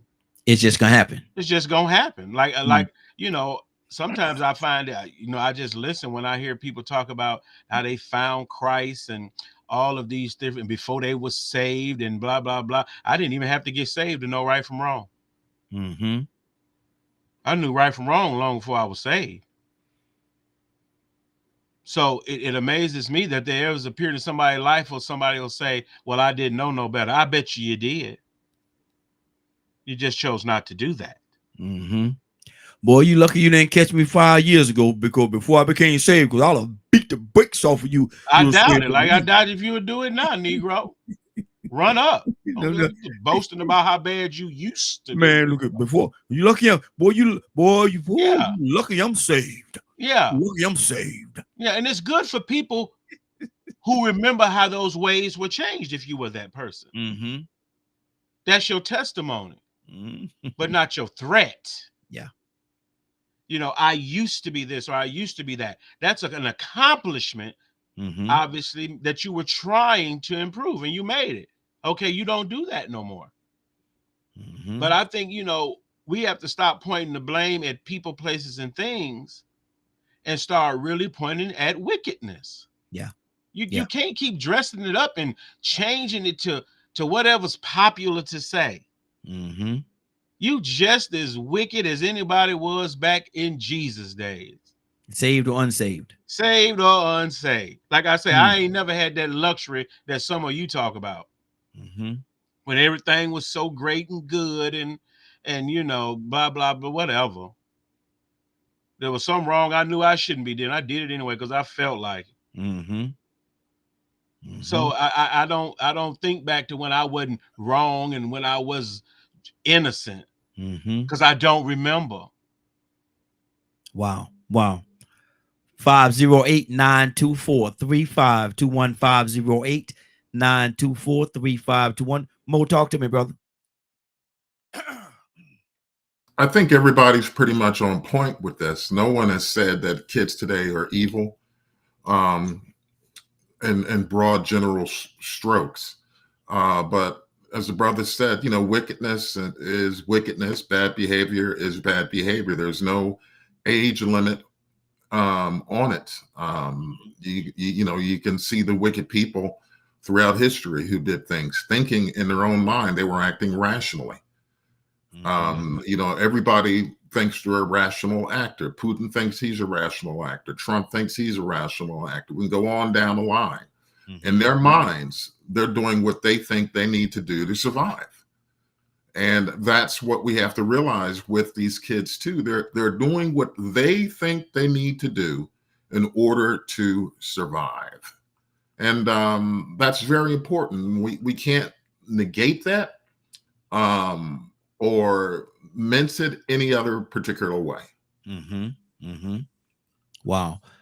508-924-3521. Tucson, look at you lucky, man. I'm saved because you called me 5 years ago. You said something like that to me. Whoa. Tucson, have you heard that before? That ain't got nothing to do with 5 years ago. 10 years, 20 years, 30 years. Yeah, I ain't going to let you talk to me any kind of way. Period. I don't care who you are. In the name of Jesus. You ever saw somebody get whooped in the name of Jesus? That's a bad whooping. Wow. For real. No, but for real, Raheem. The old man ain't going nowhere. Yeah. You get me upset because you ever see somebody see their child mistreated and they come out of their holiness? Oh yeah. Wait a minute, Pastor. You better not. Wait a minute, Pastor. I gotta go take care of Pastor, something. I'll be right back. You heard what I almost said. What's that? Pastor Bob, and I had to stop. Lord. Good sounds you about to act up. He about to act up real bad around here. I was thinking, you know, I'm Kevin Cassandra now. And really, we can. For real, we from the same mold. Exactly. Go ahead with that crazy stuff. I ain't super saved. Yeah. So I ain't trying to be. So you got people that speak in tongues can't speak to you. So you don't make no sense. So you'll still split a wig. You'll split a wig. Brush your head to the white meat. Lord. Brush your head to the white meat. I heard no, that's showing evil. I try to get away from it. I don't like drama. I stay away from it. I'm not violent, but sure enough, I can get violent just like everybody else.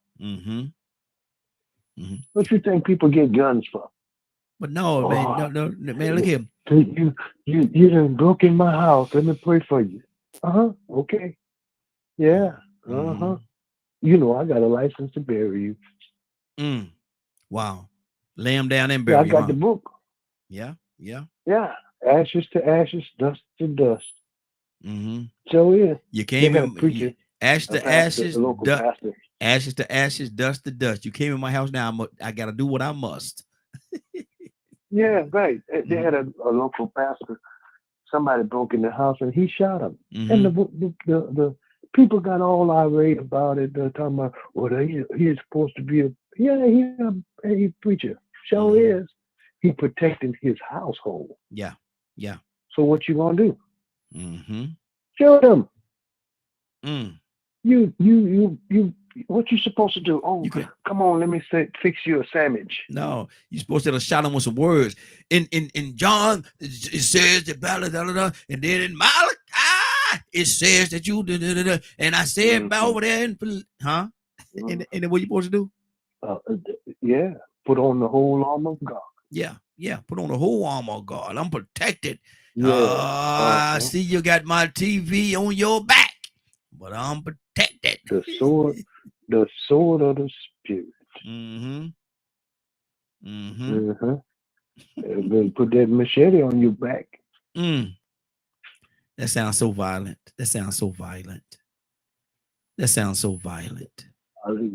Hallelujah. Jesus got mad. Why did he do that when he seen them exchanging money in the temple? You think he was, hallelujah, I'm the Son of God, and I just want y'all to stop that. Pray for him. We're not gonna act like that today. Come on now, put them doves up. He said, put them doves up. 508. That didn't work out. 508-924-3521.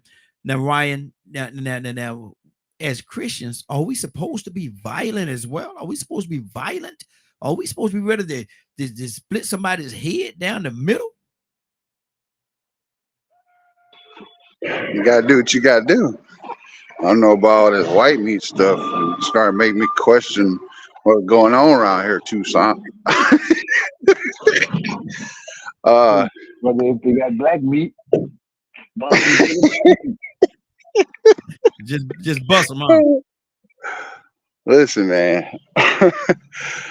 So, would you like me to tell you why I got called up to the office? Yeah, talk to me. You got a raise.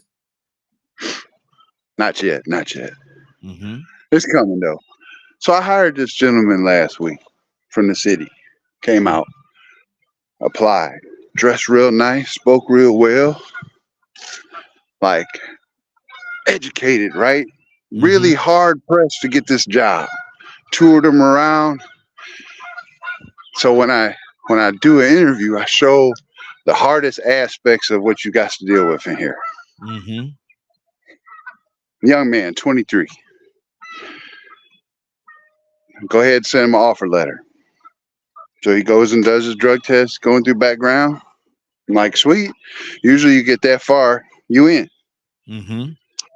This man just showed up at the front of my facility, banging on my boss's window Mm-hmm. in a hoodie with his hood up. Can't even see really who it is. So he called me up there to open the door. Mm-hmm. Open the door. He said, hey, completely different human being than who I interviewed last week. Wow. I just walked here to tell you how serious about this job I am. I know that stuff showed up on my background. Stop right there. So you came up here dressed like that, banging on the window, Mm. and you lied to me and said you didn't have nothing on your background. Mm-hmm. I got nothing else to say, bro. Mm-hmm. And he is something wrong. Wow. Something wrong right now. Wow. That's why I got called the boss off. 23 years old. Cocaine. 23 years old. And I'm trying, or I tried to offer him a change. You know what I'm saying? Mm-hmm. So, but he wasn't honest with me. Wow. So I was gonna bring up something earlier. We was talking about violence. The young brother, he's 16 years old in New York. You may have seen him. He just recently got locked up for knocking out a 50-plus-year-old woman at the church. You seen that? No, I hadn't seen that one. No, I ain't seen that one. She was walking up the steps to her church, and he ran up the steps, got in front of her, punched her in the face. She fell down and cracked her head. Good Lord. While on camera, he robbed her and took off. Mm-hmm. He's been arrested 6 other times for basically the same thing. And every time they arrest him, they bring him in. Oh, he's 16. He don't know no better. And they let him go. And it keeps happening. So when is enough enough? Yeah. In that scenario, what's it going to take? Is someone going to turn around and blow his brains out? Someone's going to catch him slipping, right?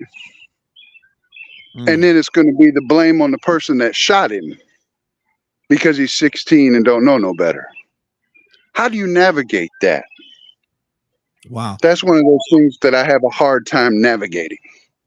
I'm gonna go to Cassandra because it sounds like there may be some mental issues going on here as well. Because a normal person, I don't think is gonna continuously do that over and over again. But go ahead, Cassandra. Yeah. I even as Ryan was talking, I heard mental illness. I mean, before, and that's not an excuse because that's not. I mean, everybody doesn't have a mental illness, but for somebody to do that like that, and you walk up, something is not connecting. Something isn't connecting. Once again, let me repeat: I'm not making an excuse for anyone's behavior. Yeah. But it sounds like this particular young man may have something going on with him mentally. So, I hope that they would get him some mental health help. As he needs to pay for whatever he's done, but it sounds like he needs mental health care as well. So, please, y'all, don't write Raheem. I am not saying that people only commit crimes because they're mentally ill. And I'm not even saying that this kid, but when Ryan was talking, immediately I heard mental illness. So, I'm just saying, no excuses. Yeah. I heard that as well. I heard, something is not connecting right. Yeah, something ain't connecting. There's definitely not an excuse, Ryan. Yeah. There's definitely an imbalance there. Leonard, what did you hear? I heard about a story about a man that's probably going to be killed sooner or later.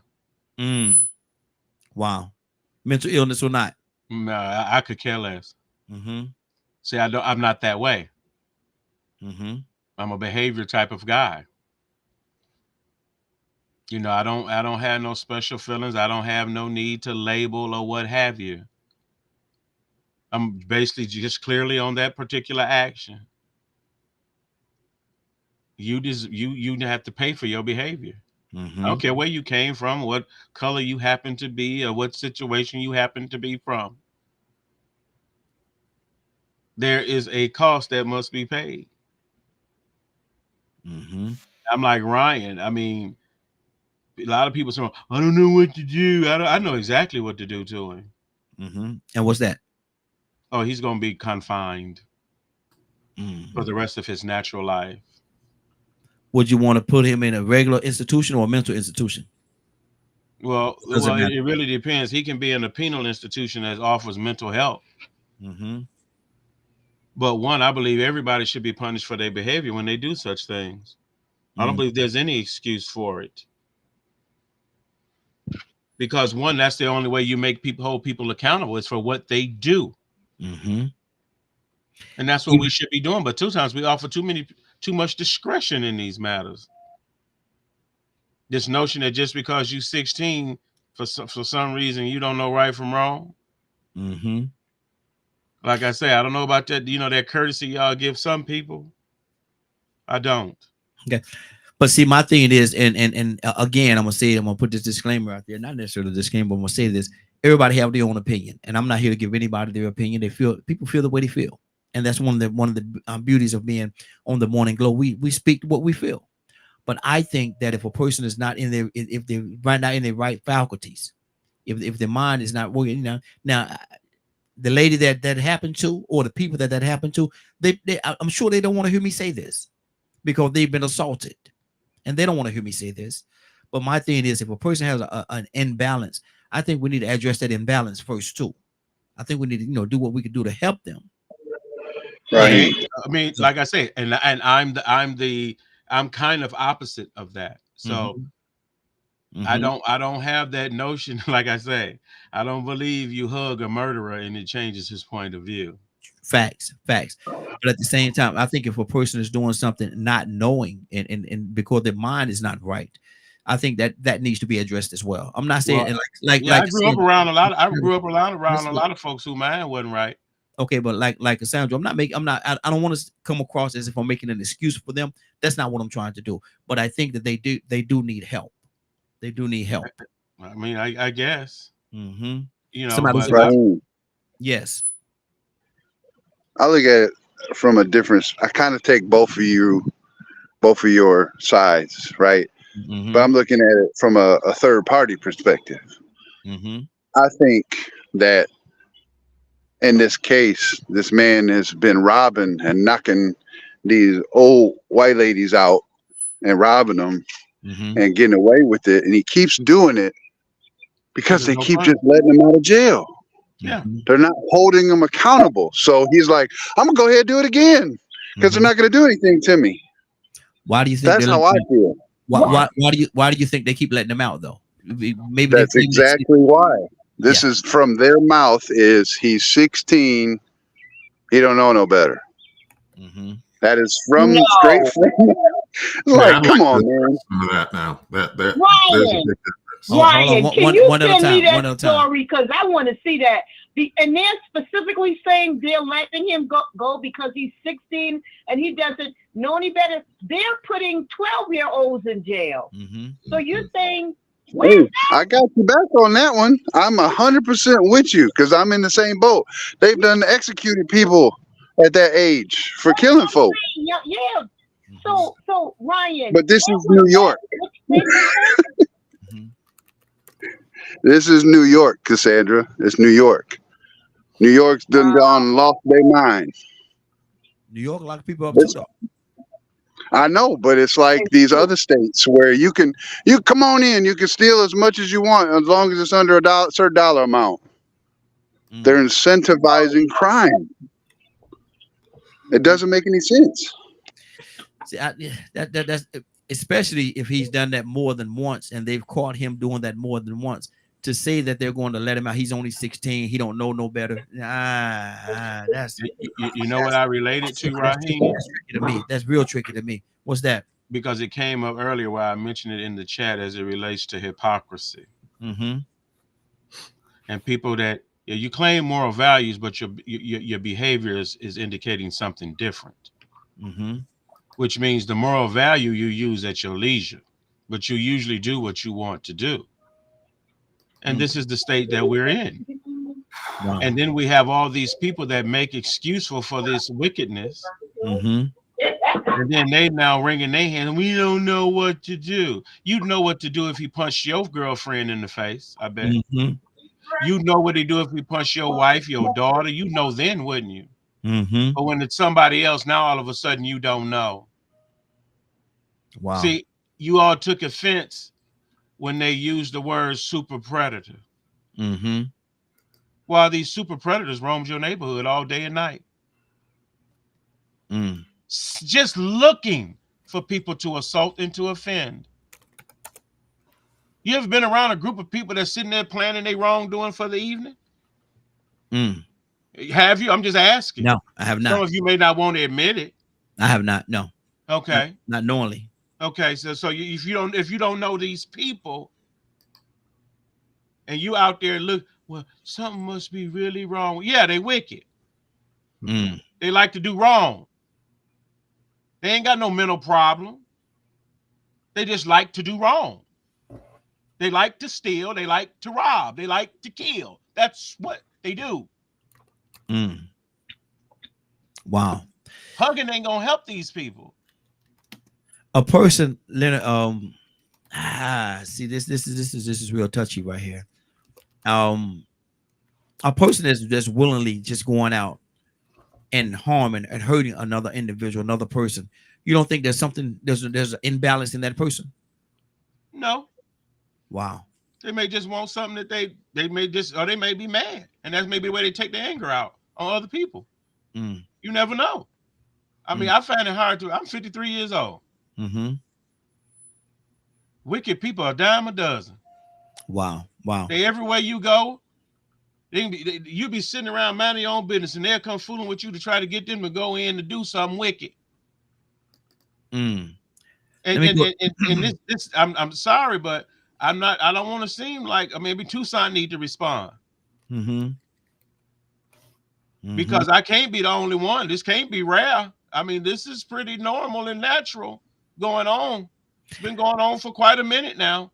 And with that being, and so have mental illness. It's been going on. Sometimes it's been addressed, and sometimes it has not. But I understand exactly what you're saying. I'm not going to say that you're wrong, but I'm on a different side of the equation of the coin in regards to this. Let me go to Ibrahim. Ibrahim, good morning, sir. How are you doing this morning?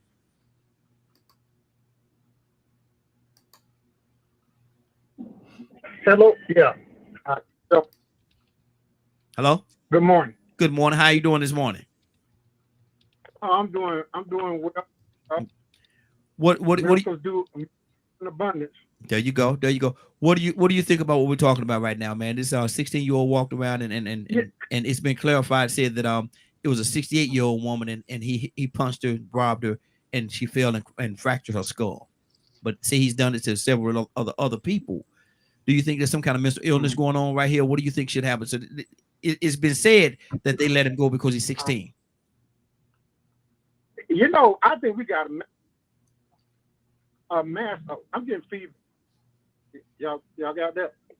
Yeah, you skip your voice. Your voice is skipping a little bit, brother. Okay, I keep getting a feedback. That's why I stopped. Okay, go ahead. What I believe is we have a mass problem in this country of insanity because of the way media break down things to us today. And I think that we see things in a whole, like I heard Brother Leonard and I heard Brother Ryan. Brother Ryan, I heard him repeatedly say things like this, but like the sister asked him, well, where's this? Where's the evidence? What are you talking about? Where's the whole picture? Because we don't see the whole picture. We don't see both sides or all sides to a situation. We have a prejudice within us that we pontificate. This is what's supposed to be, and this is what's not what it's supposed to be. Now, we know these things are certain things, but yet we'll sit here and watch murder of tens of thousands of people over a span of 20, 40, 50 years, 60, 70, 40, 70-something years. And we sit back and say, well, those people are at fault because, those are errors. And now we have a situation, we call people anti-Semitic because they're protesting pro-Palestinian. We'll pull out books and show these things and everything. But the one thing we don't have is the humanity for each other. Now, I'm 73. I'm college educated. I've been to Boston University. I'm college educated. I've been on the streets. I was raised up middle class, and I chose the streets. I done done all kind of crazy things. And you know, a lot of things I did was because of everybody was doing it, and that was considered to be normal in some cases. I can tell you the things that was normal in my lifetime is abnormal now. You know, feelings and ideas I have of how I measure things, what happened to me, and the people that are responsible for it, and it could be a collective. And now I can see this collective issue. You know, now it's funny that we're talking about that lady getting beat in the head, and you know, like I knew, Raheem, look how many people got killed this weekend. Did you keep seeing that video of them guys using some kind of automatic weapon just having a shootout? And it's a victim get killed. Yeah. And not only that, there was another shootout. And then you have people saying, well, gangs are our heroes. You see what I'm saying? That somehow these gangs are things that. And in one word, we got over half the population of voting citizens in the United States are so confused over right and wrong, you know, that it's impossible to gain. It's almost like when I went to college, we were talking about Nazism. It was years and years ago, back in the 80s, late 70s, early 80s. We had a big thing about this. We actually got a Tennessee was barred from this country, the Nazi occupation and how they developed, right? And how all the people bought into this. A lot of people, even some of the Jews bought into it. The early parts of it. You see what I'm saying? Because they were German citizens. The Jews had fought in World War I. They were mad at one Jew because he was a general and he signed the Armistice Treaty. If y'all keep up with history and everything. So this tells me that some things can be a mass insanity or a mass dependence. And we got people now that was, every time you say something or you show an actual problem with somebody did, they'll pull out somebody that got nothing to do with the situation and say, look what he's doing, look what they're doing, and with no evidence because somebody else said this. It's almost like one person says something that spreads all over the country as the truth, no evidence support. And people dying because of this. You know, Georgia don't have a mental illness thing. That's another thing I want to put out. Georgia does not have a mental illness program. So we don't know, we don't even have an idea what mental illness is and what mental illness is. But anyway, I like to say this, there's always so many sides of the story is that community-wise and collectively-wise, we have to deal with this direct head-on. Good deal. You know, we got an isolated situation. How the boys with his grandmother? How does he feel about older? I don't know. Okay. And that's not an excuse. That's a fact of what happened. Ibrahim, your music done hit, brother. Hold on. Stay right there. We gotta circle back around to you, brother. Your music done hit. Let me go to Mo. Mo, what's on your heart, brother? Well, it's everything's going back and forth here regarding, you know, the mental illness in the youth. The fact of the matter is that, was it in 2005? They said 1 in 10 young Black boys under the age of 7 have been diagnosed with autism or on the autism spectrum. Mm-hmm. Now they're saying it's about 2 out of 10 young boys. And so what does that say? Well, Black mothers have the highest rate of premature births in this country. Mm-hmm. Prematurity can lead to different things.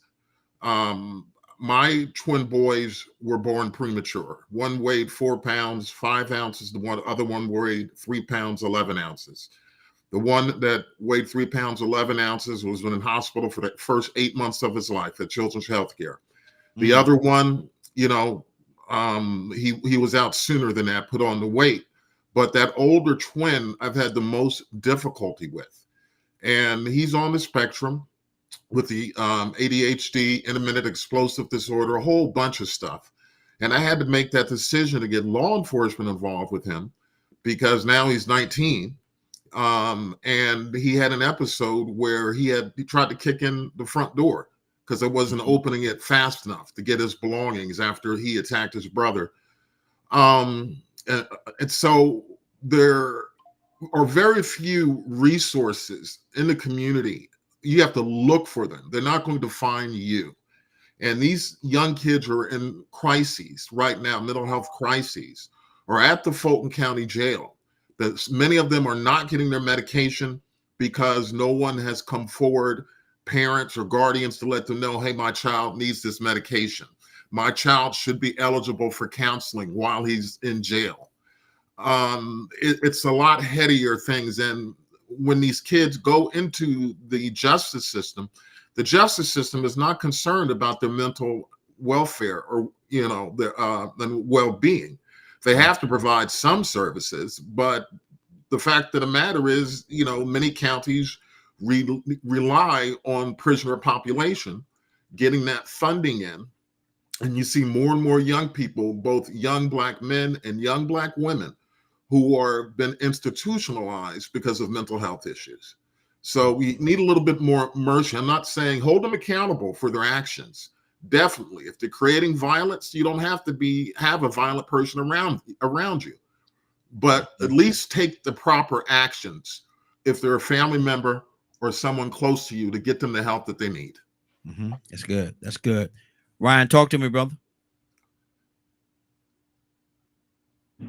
Yeah, so just doing a little more reading on it, like I had put in chat. My man got arrested 3 days before he did that to the 68-year-old for doing it to a 50-year-old. Wow. And like the humanity part, that's where I feel like there might be a disconnect, because you ran up in front of her, punched her in the face, watched her fall and bust her head on the concrete off of 5 steps going up to the Greek Orthodox Church. And then you sifted her pockets, lifted her purse, and then stole her car. Like, that's the disconnect to me. You see her, you did that, she's laying there bleeding out. From what it says, she can move her legs, but not her arms yet. She got bleeding on the brain. I pray for her recovery, but you're taking the time to sift her pockets. So that tells me that you know exactly what you're doing. She down and out. I'm going to sift her pockets. There go the car keys. Oh, there's the car. Gone. So this time they've arrested him and held him. Thank goodness, right? 16-year-old. It's like her son said in the interview, what kind of anger do you have inside of you that you would do this to someone like that as a young man at that age, right? Like, I was angry about some stuff when I was 16. Yeah. And I really did some bad stuff, but I never hurt nobody else. That wasn't their fault. Exactly. Wow. Tucson, talk to me, brother. Tucson, talk to me. What do you hear, man? What are you hearing? So,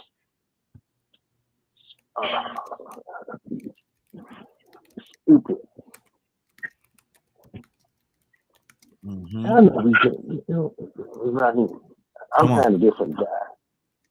I know we used to do some things when we was coming up that was kind of, different. We would take people's newspaper out of their box, newspaper box. We do stuff like that. Just kids having fun. That's what we called it. But it was stupid. That was the level of our stupidity. But there are some things that and you can call it, I don't know if this is the thing that we was talking about, mental illness. But I look at things different. People do things just because they feel like they can. Yep. This is the type of thing that you talk about because of you. How does hate and Christianity tie in to each other? Now, this is the type of behavior that I don't too much care for. I don't know if I would call it hate, but it's kind of close. It's at that point that you abusing the elderly. Yeah. Just because you can. Mm-hmm. And you don't feel no remorse because now you picking they're already down on the ground, and I think that's what I heard. They're bleeding, and you take the time out to pick their pocket and then take their keys to take their. That's stupid. Mm-hmm. That ain't no mental illness. That's just me. Wow. You know what? You know what? Hold on, Tucson. Stay right there. Stay right there for a second. I'm gonna come right back to you because I actually found the clip, and I'm gonna play the clip for everybody. Let me do this before I even play this clip. I want to say that I want to thank what I'm trying to get the channel here. Hold on for a second. I want to do this here before I do this. I want to thank CBS News News 2 out of New York. That's all I can say. I don't see the call letters, but it's CBS 2 News out of New York. We're gonna play this clip, and we'll talk about it after. But give me 1 second. Let me get it set up here. All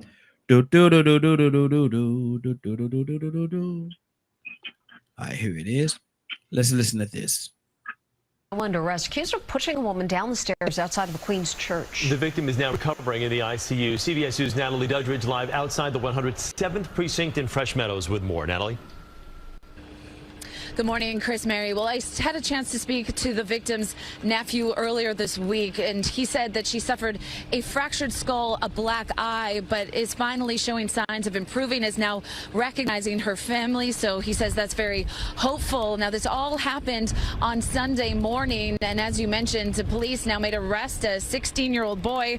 They believe this is the person in this video showing the 68-year-old woman walking up the stairs to a church entrance. The suspect then runs up the stairs in front of her. Police say he pushed her, causing her to fall backwards down the stairs onto the sidewalk.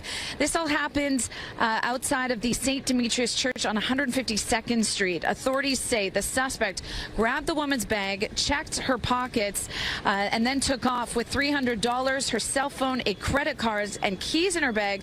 And also, that suspect stole the victim's vehicle because the keys in her bag were her car keys. He then drove off, and in a statement, the victim's nephew says he trusts that the district attorney as well as the NYPD will give this case the attention it deserves. Now, again, we are outside the police precinct here. Last night, police arrested and charged this 16-year-old boy, and those charges include robbery, assault, as well as grand larceny, but they cannot release his name as of now because he is a juvenile. We're in Queens. Natalie Duddridge, CBS 2 News.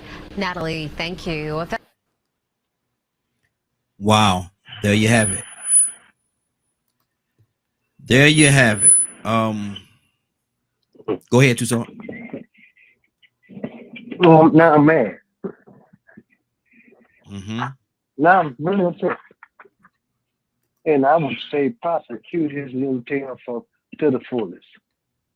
Because when you get behind them bars, that's the only time you might be able to see the action of your ways. Let him have it. I don't care who child that is. I don't care if it's mine. Let him learn.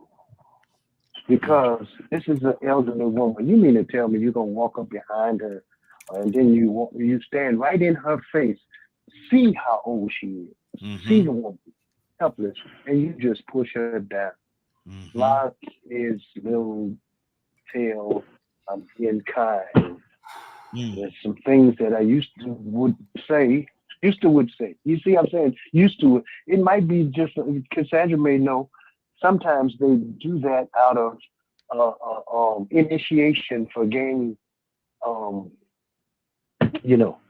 activity. But lock him up. Lock him up. Lock him up. Wow. And in the name of Jesus. Wow. In the name of Jesus. Okay, you put a little filler on the end there. Sandra, what did you hear?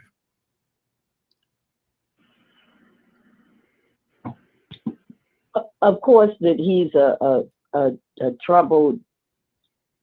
I know y'all don't want me to say kid, but he's a troubled kid, and yeah, he needs to. He definitely needs to. If they know, see, I'm still gonna stick to what I said. If they have evaluated this kid and they said there's nothing wrong with him, mentally, that his mental health is what it should be, then absolutely he needs to be punished the way he needs to be punished, whatever that is. But if there is some form of mental illness going on, I still say that he needs help. Okay, I'm sorry. I don't want to say just, throw him under the bus and, don't let him see the light of day ever again if there's something wrong, because I think we do that a little bit too much.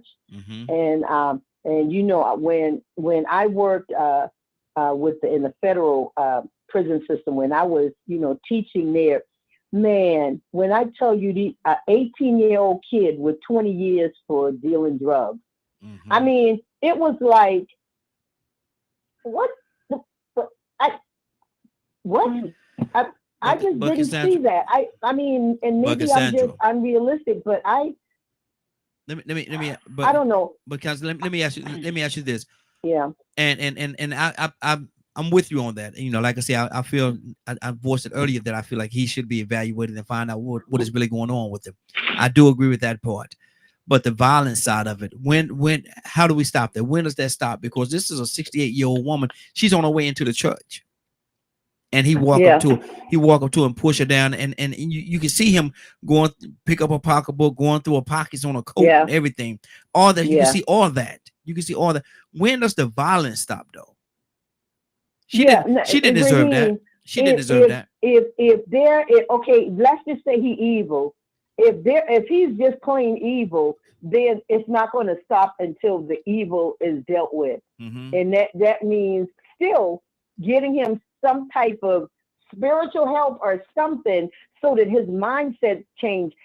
See, either way it goes, Raheem, whether if he's mentally fit, then it's something wrong. Then he needs to be, he needs an exorcism or whatever, or somebody to still counsel him, because if that type of violence is in him, that's still going to be dangerous to anybody if he gets out ever again. So can we, I'm just saying, figure out what is wrong with him and not just throw him in I almost said something, not just throw him in a cell and throw away the key. We're doing that too much with young people. We're doing that too much. The way to remedy it is to throw them in jail. Come on now. Wow. And when they get out, guess what has happened? They have been prisonized. That's the word I use. They've been prisonized. Okay. They've been raped. They've been mentally abused. And okay, I'm gonna stop because I'm about to get on my soapbox when it comes to prison and the effect that it has on people. But I know a lot of people believe just throw them in the jail and throw away the keys. A lot of people feel that way.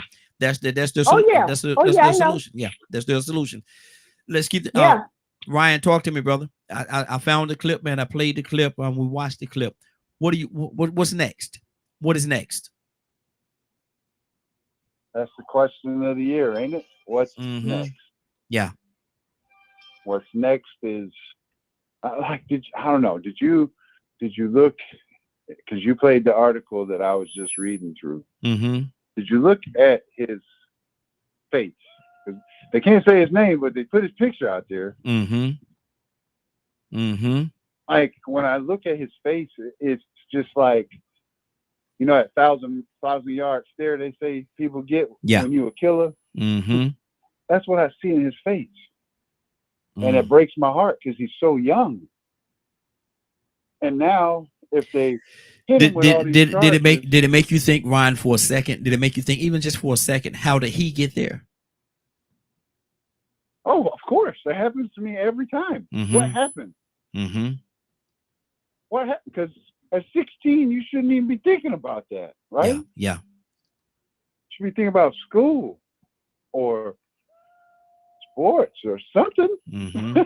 Not mugging old ladies and stealing cars, right? Like, I don't know. Like, I guess my heart kind of goes out, but at the same time, give him what he deserves. Give him what he asked for. But he got some hefty charges. He got some hefty charges on him.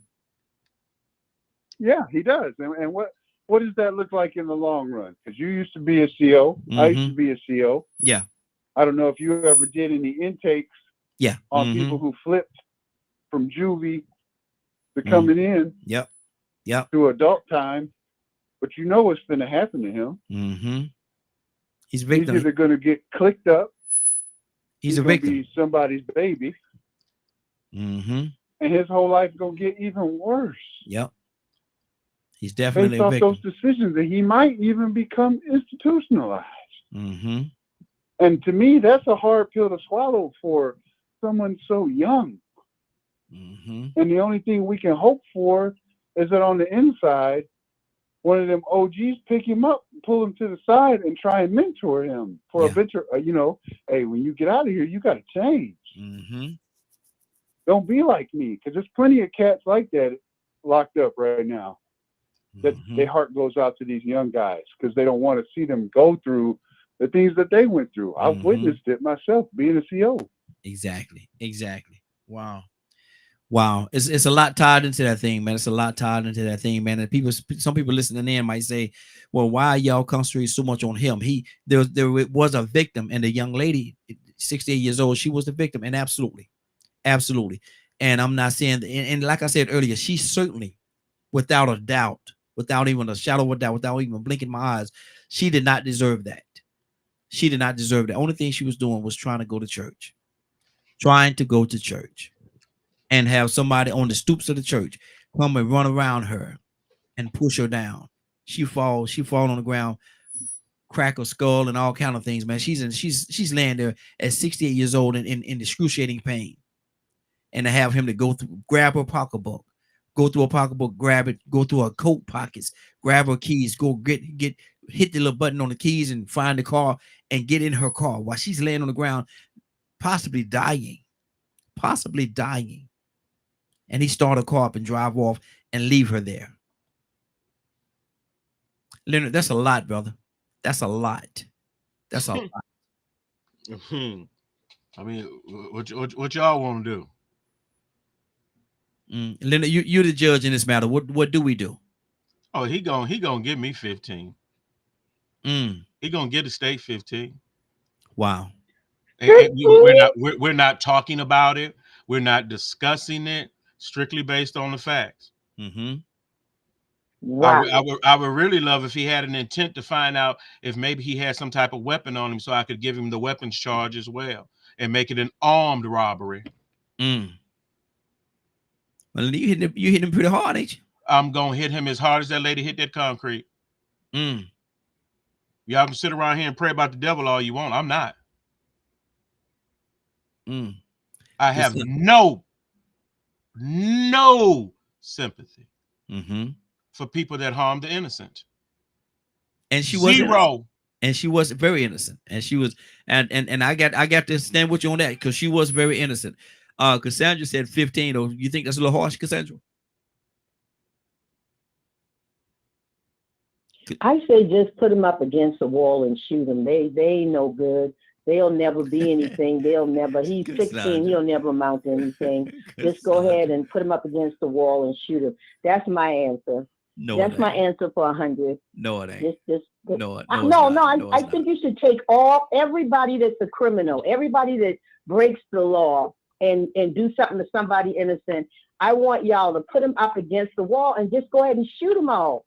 That way, after all of these teenage boys, just shoot them. That'll end that whole thing. We won't have to worry about them no more. And I think it would be a great deterrent. Oh, wow. I know you do. and he gonna co-sign it. Hold on for a minute. Let me go to Ibrahim. Ibrahim in Tucson. Come, we're gonna close it out with you, brother. Ibrahim, what's on your heart? What do you think should happen to this young man? I think, really, I think. Oh, Ibrahim, come on now, Ibrahim. You laughing, so I know you about to say something. Go ahead. No. I agree with Leonard on part of that. Thank God we got a republic, we got a democracy, that and that people that know that laws are can be changed at any moment and flexible to certain groups of people, right? Mm-hmm. However, I think the man should get a constructive sentence with time attached to it, with some type of rehab program or some type of program that will help them adjust his affairs in life, right? Because like just like y'all was saying, or the other brother was saying, like being a CO, I worked in prison with men my age and younger, right? I was some of the most horrible people that you could ever possibly see, one of the worst prisons in the United States. And I'll tell you one thing though, out of some of the worst people, you find some of the best people and moral character people in the world, you know, at the same time. But in their mind, from what they did, they thought that it was necessary to do what they did. Mm-hmm. You know? Why they let you go to jail and then tell you you can't? Oh, and what you mean change? I'm sorry. But in some cases, right, there's redemption. People can redeem themselves. There's a second chance, especially as a Muslim. And then I hear people that declare themselves Christians or Jewish or Hindu. There is a redemption. There's some kind of process of redemption that a person can gain by changing his life and changing what he does. I've seen that happen. Some of the worst people, you know. And then at the same time, I think that mass hysteria inflates things. We have a mass hysteria because we'll take one case like happened in Chicago, where this guy, a police officer, was killed on his way home, and we're inflated so much that all police in danger. The police department all over the country, the police union all over the country will say, "Look and see what happened to our police officers," because they have more than once in more different places, right, in the last couple of years. But however, you know, we will ignore the fact that our police officers are untrained, and will react just like any other citizen, any other human being. They will react at any moment to where they think they can react and get away with what they can do, or under their job, irregardless of any humanity. And some people will counteract that and then choose a more humane prospect to do what he's supposed to do. Good deal. So Good I deal. think that a lot of times that we take sides and make decisions when there's no side to take. There's only one side, that's the human side, you know, to take. There's one side to choose life over death. You know what I mean? There's one side to choose a person has some kind of freedom and responsibility self, and when he commits a crime or a crime that the state calls a crime, it should be some type of punishment. Good deal. So Ibrahim, let me ask you this question. Ibrahim, let me ask you this question. Do you think he should get some time, or should he get mental evaluation and some sort of a mental health? I think you should get all the above. Okay. And I think should be a constructive citizen. You know, a lot of people don't even have trades or trade skills, and they won't even get it. There's so many jobs. I hate people say there ain't no job. All you need is a minor skill, a minor trade skill. You know, not the trade skill everybody should sit in the office and get paid all this money, or you play with a game with the current cryptocurrency or stock, which is bullshit. It's a game. Yeah, right? Exactly. But you can work with commodities. You can work in the farm. Farm is more technical than anything else right now. Good you deal. can raise crops. You can feed yourself. Stay right there. Stay right there, money off Ibrahim. food. We got to go. I got to go hit 2 songs. Then we're gonna get on out of here, man. I'm looking at the clock. It's time to go, man. But like this is a tough topic. This is a tough topic, and how tough do you get? How tough do you react to a situation like this? I'm looking at that episode with Judge Mathis, and he said, "Yeah, there's a such thing as tough love, but the only thing I'm seeing is tough. I ain't seeing no love. So where's the love in this? We start off talking about love. A topic this morning that we started off with was talking about love. We talked about love. Is there any love in this equation that we're talking about right now? Tucson, what's on your heart, brother?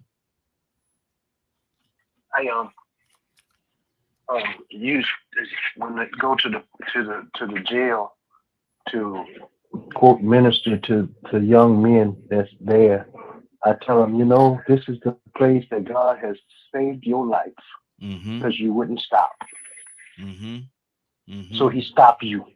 Yeah. From acting a fool. You're around here robbing and stealing and doing all kinds of things. And now you got a place that you can sit so that by design, God has sent somebody in here to talk to you, because nobody could talk to you. Your mama couldn't talk to you. Your daddy couldn't talk to you. You don't listen to nobody. So here's your rescue. Here's the place of redemption for you reaping what you sow. Come on. Now we've come to love you in this place where you can't get away.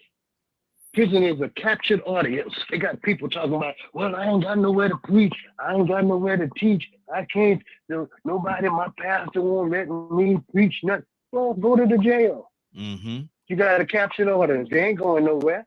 Yeah. Well, go talk to them.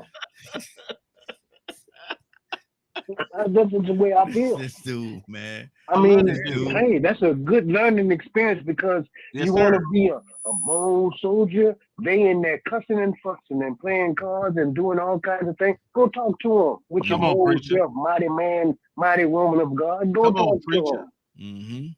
Wow. See, I love that too, son. Talk to all the nice people. He said, "Got a captive to break up the thing." He said he got a captive audience. I'm sorry. I just want to say one thing. We had a program in the prison where we let the victims come and sit and talk to their perpetrators. You know what I mean? We used to do that, and we found out after a period of time, the victims will bond with inmates that assaulted them. Yep. I kid you not. It's to see such a beautiful thing, and we'll even help them get out of jail or help them try to change their life around.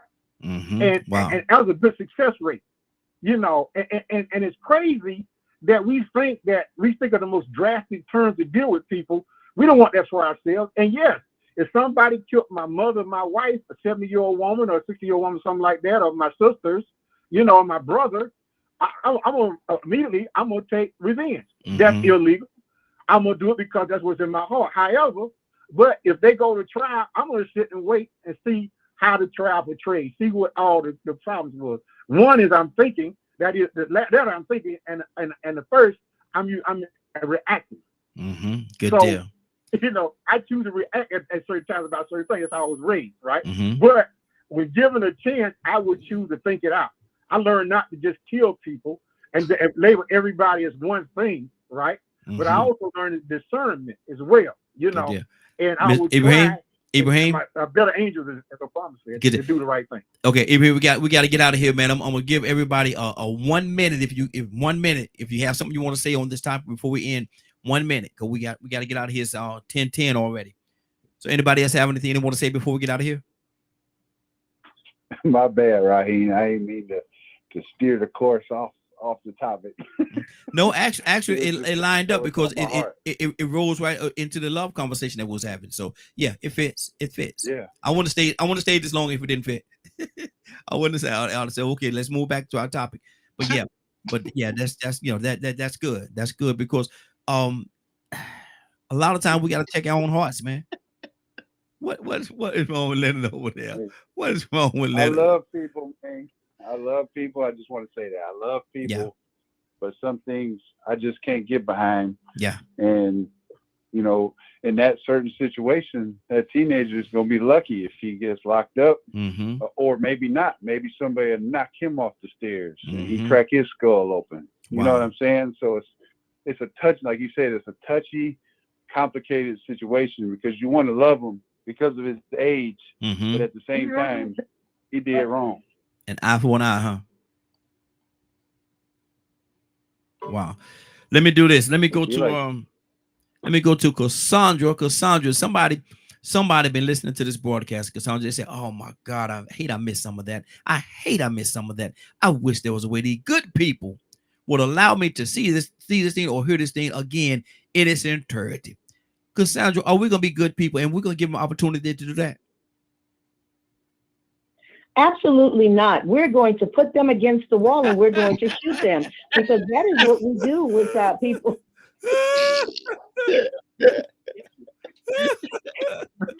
Oh my God. Lord. Okay. If you have missed this show and would like to see it in its entirety or hear it, You can tune in at 3 p.m. Eastern Standard Time to DKMMediaGroup.com.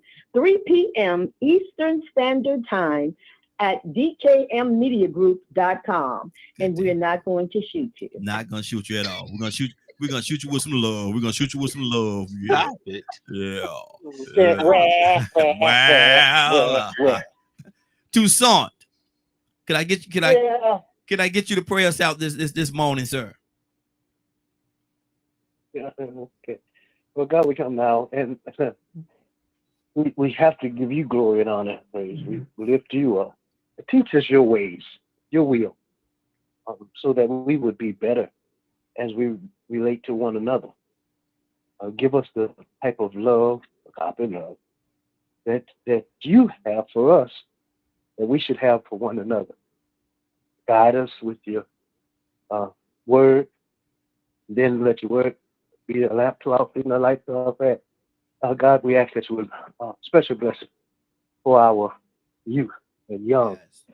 We ask that you give them the things that they need so they may be productive in this society. Bless us as we continue to go through this day. Enable us to let our light so shine that men see good works in us, but you get glory. Pray it all in the name of Jesus Christ. Amen. Well, it's been a great broadcast, y'all. I want to thank everybody for joining us. And more than that, I want to thank you for allowing DK Media Group and Associates and the Morning Glow for being a part of your morning. It is now, what time is it? Yes, sir. You know, back in the day, if they had disobedient children in biblical days, they would take them out in the street and stone. We are such we were such violent people. It didn't come that instructions didn't come from us. Yeah. I know. Well, things that make you say, Well, listen, y'all are hilarious. Leonard, I don't know what I'm gonna do with you, brother. I'm not gonna do nothing with you. I'm just gonna sit over here in the corner and chill on out, so I don't get shot. Exactly. I don't want to be. I don't want to be up against that wall. I don't want to be up against that wall, Cassandra. I don't want to be up against that wall, Cassandra, talking about. Y'all better quit playing with her. She go get you. Exactly. On a great note. Y'all. On a great note. Exactly. Yeah. I will say prayers and blessings for Mr. David Scott, who is a young man whom we're helping get out of prison. Wow. And this is a good show to compare this example of a young man at the age of 19 who done something despicable. For which he was waiting his sentence for, was attacked at 19 in prison, waiting his sentence by another man who was out to kill him and stabbed him. And in the fight, this man lost his life. They charged Mr. Scott with his murder, who was defending himself. Yeah. So this is a contradiction in both, that even though this man had been is standing waiting conviction for one crime, another crime was perpetrated on him. And this stigma that was attached to him. Now, this brother now has done over 29 years in prison. Wow. Well, definitely have served for the crime he has committed and what have you. And we didn't feel, and God put it on his heart to intervene in his situation. So he will be released shortly. Praise God. So this is not a matter of just kill him. There has to be a rationale. It has to be applied fairly across the board. We have gone too far with making it too easy for people to continue to do wrong. And then we wonder why we get to where we act. Just remember, it's okay to judge if you yourself will be judged by the same. Exactly. That's good. 508. Oh, I'm giving the number. We're going to get out of here. I'm giving the number. Lord Jesus, we ain't gonna get the number right now. We ain't gonna get them because I'm gonna tell people to call in on that one, man. Because that's a good one right there, man. That's a good one. We need to do another broadcast on that, but we can't do it right now though. It's time to go. Anyway, I want to thank everybody for joining us and more than that. I want to thank you for allowing DKM Media Group and Associates and the Morning Glow for being a part of your morning. It is now 10:17. You're about to exit the Morning Glow, but before you go, I want you to do me. One, I want you to continue to pray for us because we are certainly praying for each and every one of you. Number two, why this is real simple, I want you to go out there, find somebody, and give them a hug because you never know. It could be the only hug that they get, or it could very well be their last. Love you, and ain't nothing you can do about it. Have a great day and a better tomorrow. That we shine some of this light on you from the Morning Glow. Take it out there into this wicked and cruel world that we live in, and let your light so shine. If you get an opportunity, give somebody some love. You just might find some love in return. Won't that be a beautiful thing? Have a great day. Take care of each other, and please, please, please be blessed. Talk to you tomorrow morning if God says the same. Give somebody some love and truth. They would appreciate it, and I'm sure that you will as well. Have a great day, y'all. Talk to you tomorrow. Love ya. Trying to get that thing to stop so I can shut it down. Trying to shut it down, Leonard. It's working differently today. Yeah. Got the other side here. Yeah, let me see. Let me do this here.